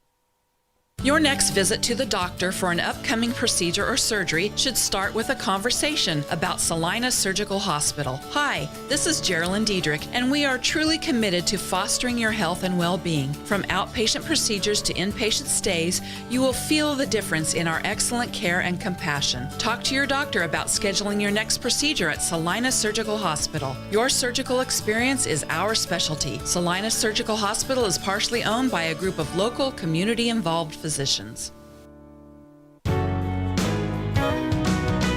I'm Brian Arms, your mortgage loan originator at Equity Bank here in Salina, Kansas. I'm a lifelong Salina resident here to tell you our bank can offer you mortgage and refinance options with terms designed for you. Why leave our community when you can choose the bank that never forgets it's your money? With 2 locations in town on Ohio Street and Santa Fe Avenue, there's no better time to apply online, in person, or over the phone. Learn more at equitybank.com, equal housing lender, member FDIC. Back to baseball here on the Salina Post Sports Network. Tyler Henry joined by Kevin Lilly as we go to the visitors' half of inning number 6. It was one big outburst for Southeast of Saline, and aside from that, there has not been much offense to speak of as They have manufactured a total of just 1 hit in the other 4 innings of this game, and you just feel like they're going to need 1 or 2 more to get this thing over the finish line if they're going to avoid the sweep. Yeah, and right here's a prime opportunity for them. You're starting with Grady, your leadoff guy, and see if we can get through 3 or 4 of these guys and get a couple runs, across the plate. It's another inning of work here for Brady Wells, who is tossed really good. Again, he has not allowed a single run. He's only allowed 2 base runners aboard, 3 base runners, 2 walks, and a fielder's choice. And the furthest anybody's gotten against him is to third base. He just came off of a 1-2-3 inning, but now he will face the top of the order as Grady Gebhardt has grabbed the bat for the 4th time today and takes strike 1 as the count goes to 2-1 here. And maybe it's me from the angle that I'm at, but it looks like those inside pitches, the guys are kind of turning, like they're going to hit them. And I haven't figured that out. There's been multiple guys up to bat that it kind of looks like it's going to hit them, but it's just it looks like an inside fastball to me. Yeah, not a ton of movement on those pitches. I've noticed that as well. As the count here has gone to 2-2. Gebhardt will chop that one foul down the line. Gebhardt today started 2 for 2, a single, a double, an RBI, a stolen base, and a strikeout looking. A little bit of everything for him as he cranks that, but well foul. That one finds its way beyond the bullpen. That thing got over the fence, but it was not particularly close. No. Time called here. Sun's starting to set. It's going to cool off pretty good here tonight in Salina. The 2-2. In there, called strike 3. And for the second time in this game, Grady Gebhardt goes down looking this time for the 3rd strikeout for Brady Wells. Yeah, and that's what I mean right there about just being aggressive, on that right side. You got 2 strikes you got to protect. Just take it and foul it off and live to see another pitch there. First pitch here to Sam Knopf is missed for a ball. And Knopf's gotten on base twice already. A walk, a hit by pitch, and a strikeout. Officially 0 for 1. And right here, a 2-0 count, you're coming with a fastball. You don't want to go down 3-0. 2-0, well, he does just that. As the count will go to 3-0, and I would imagine Knopf going to be taking all the way here with the heart of the order due up next. 3-0 delivery is in there for the strike, and now the bat will come off the shoulder for Knopf, who's looking to make something happen here, just looking to set the table, give his team a chance to improve what has been shrunk down to a 1-run lead, and he'll have a chance following a 5-pitch walk as he is aboard at first for the 3rd time today without the aid of a single hit. Yep. And right here you could see, another situation where potentially, Cole's kind of struggled a little bit at the plate today. Do you play small ball here? Do you allow Knopf to get to second and then let Cole hit away? Gilpin's got a capable bat, but yeah, it's been a slow start for him. And there's one of 2 ways you can look at that. You can say, well, it's been a slow day, maybe it'll stay that way. Or you can go to the old superstitious bag and say, well, he's due.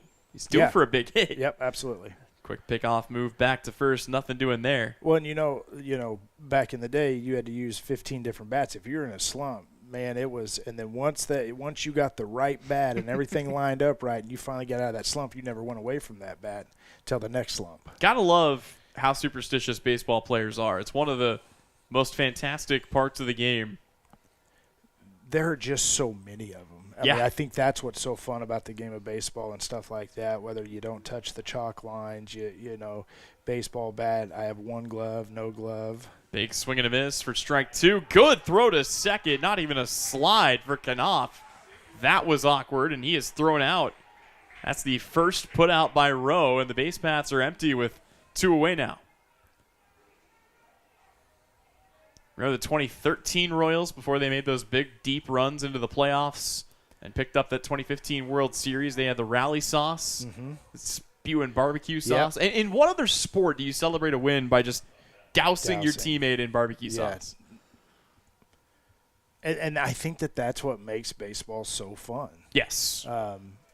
Not to say it's not a serious game, but there's stuff like that goes on that makes it what it is. You can show up to the baseball park every single day of a 162 game season and see something every day that you've never seen before. Yeah. You can't say that about any other sport. Here's a ball hit on a line, snagged by Colin, and that'll do it for a 1-2-3 inning here in the 6th.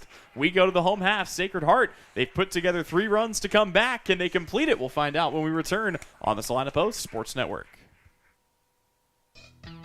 Close your eyes. Now, imagine yourself cheering from the bleachers at Salina South. Feel the pride of donning the colors of Salina Central. Picture the spirit of being part of the Sacred Heart community or the camaraderie at southeast of Saline. Envision the thrill of supporting El Saline or Bennington. Visualize the unity in rallying for Minneapolis High. Now, open your eyes and see yourself in team apparel from Messenger Total Promotions. Visit them in person in downtown Salina.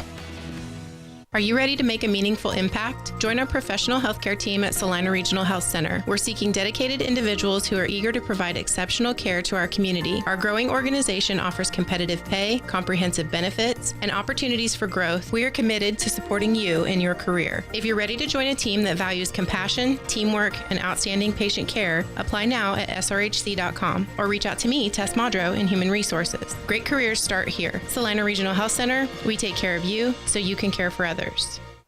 Quick check of our Bennington State Bank scoreboard just across town. Southeast of Saline softball takes care of business. They get a 14-0 win and pick up the sweep of Sacred Heart. Here, it's the Knights trying to pull the reverse of that. They have a chance to sweep the Trojans for the 2nd straight season, and they are down by just 1 run. It has been an odd day at the plate for Sacred Heart. They have scored all 3 of their runs without the aid of a single RBI.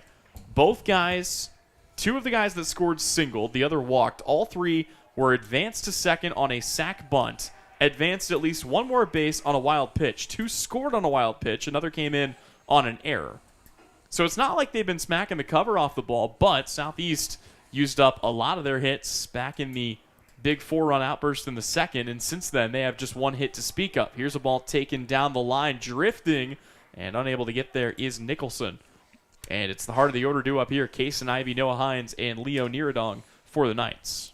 And I guess that's the bright side about it, is that you're doing a lot of good things by, not allowing them to score and not allowing them to hit. It's just cleaning up the few of the smaller details. Big swing and a miss, and it goes to 1-2 here on Case and Ivy. It's another inning of work for Tierna Potachik, who's looked really good so far today for Southeast. And he will try to continue that stretch here. Aside from the wild pitches, which some of those you could probably argue were his fault, some may fall on the part of Keller, but either way, it's a swing and a miss. It's strike 3, and it's Case and Ivy down on strikes for the first out of the inning. And he's just worked so efficiently today. This is probably, if I had to guess, I'd say probably his best outing of the season, which is a good thing to, as he starts to go on and on and on, him and Cole have been our 1 and 2 all year, and they're just getting better and better. It's a heck of a 1-2 punch, and with Southeast having used 6 different pitchers, they've also got a deep enough bullpen that they've got several arms out there that they trust depending on the situation. Yeah, and the thing is when you get Rupert back, he'll deal it. Vaughn will deal it when he gets back. So that just plays into, some successful times for Southeast. 0-1 to Noah Hines. Misses outside. Hines today has walked. He came in to score a run, and then he laid down the sac bunt that got Case and Ivy over as Ivy came in to score. The 1-1. That's hit on a line. Back pick by Gilpin. Steps, fires, and got him. Good play by Gilpin at short. And it's 2 down here in the 6th. And I don't think people understand how hard of a play that is for a normal shortstop, but also a shortstop that just threw 100 pitches in the previous game to go back out to shortstop and get that ball in the gap and put your foot in the ground and deliver a dart. I mean, he made that look fairly routine, and you've also got to think he threw those pitches a few hours ago, so the fatigue of that has got to be setting in right now, despite him making a couple of plays already. And it's cooled off. It's cooled off probably 15, 20 degrees as well. Niradong is now at the plate. Earlier today, things got up to about 70, and you look at it right now, it's about 60 degrees. It'll continue to cool off into the 50s and even the 40s tonight. It's supposed to get down to about freezing by 6 a.m. The 0-2. Big swing and a miss. It's another strikeout for Potacek, who is heating up down the stretch. It's a 1-2-3 inning, and Southeast will send their bats up looking for insurance one last time as we go to the 7th inning here on the Salina Post Sports Network. The hours of drills, the pre-dawn workouts, the hundreds of laps. It takes hard work, passion, and drive to do what you love. When you're sidelined by injury, Salina Regional Sports Medicine is just as committed and works just as hard to get you back in the game. Salina Regional Sports Medicine, 785-452-7366. SalinaRegionalSportsMedicine.com. We spend 1/3 of our lives working to build our wealth. With over 50 years of combined experience, Billings Group wants to be there to help manage yours. If you're planning for retirement or looking for financial coaching, then come see us on Westchester Drive, east of the YMCA, or visit our website at billingsgroup.com. Securities offered by registered representatives through Private Client Services, member FINRA, SIPC. Advisory products and services offered by investment advisory representatives through RFG Advisory, a registered investment advisor. RFG Advisory, Billings Group, and Private Client Services are unaffiliated entities. Heart of the order due up here for Southeast of Saline as we go to the visitors' 7th. That'll be Ian Nicholson, Evan Watkins, and Tiernan Potacek to lead things off. And boy, again, for SES, it was a great start. They threatened in the first. They rattled off 4 runs on 5 hits in the second. And the big number since then, no hits for SES in the last 4 innings. One last chance to try to improve what is only a 1-run lead here for SES. Yeah, and I mean, if you're Southeast, of course you want to squeeze some runs across the plate, kind of make it a little tougher on Sacred Heart. Got to give a lot of credit as this ball is lifted out into the gap, still drifting over, but making the catch is Maddox Wells to put the first out of the inning on the board. But you got to give a lot of credit to Brady Wells. I mean, he has been phenomenal since coming in relief. Yeah, he has. I mean, if I remember right. It was who started the game? Case and Ivy. Ivy started the game. He faced 10 batters that one inning, and then Wells comes in, and he really has. He's kind of had our number here. That ball chopped to short. Coland, another good toss, a good pick for Armstrong, and it's 2 down on 2 pitches here in the 7th. Tiernan Potacek, the last chance for SES to get something else on the board. Potacek today 1 for 3. A single and a run scored. He started that big rally back in the 2nd inning. Here he'll take a pitch inside, and the count is 0-1 on a called strike. Yeah, he hasn't lived up to what his ERA is. That's for sure. I mean, he's looked sharp. If you're Potacek here, obviously you'd like some more run support, but the way he pitched that last half inning, he might also just want to get back out there and try to finish this himself. Yeah. And he'll get a chance as he cuts through a high fastball. It's a quick 1-2-3 inning of the 4th strikeout for Brady Wells. We go to the home half of the 7th. Knights down to their last 3 outs. Southeast looking to cap it off and secure the split here on the Salina Post Sports Network. The Bennington State Bank proudly supports local sports and wants each student to know that their hard work and talent is noticed and appreciated. At Bennington State Bank, they care about local communities and are committed to fostering long-term relationships through the delivery of excellent customer service, integrity, and fairness. From helping local businesses to supporting community youth and nonprofits to helping you purchase your dream home or invest in your future, Bennington State Bank is here to help. Give them a call to experience exceptional banking with hometown service. Bennington State Bank, your trusted hometown bank. Member FDIC. From raw honey to wax melts to beekeeping tools, boxes, and frames, AJ Honey Farms has it all and more. Be sure to check out their salves. Salves is a powerful blend of nature's best ingredients. Beeswax, crafted with care to soothe and nourish your dry skin, minor cuts, and burns. And for dry lips, try out their Happy Bee Balm. Treat yourself to their locally produced honey items or get a beautifully packaged gift set for a loved one. Stop in to see AJ Honey Farms at 901 North 9th Street. More than just a honey store.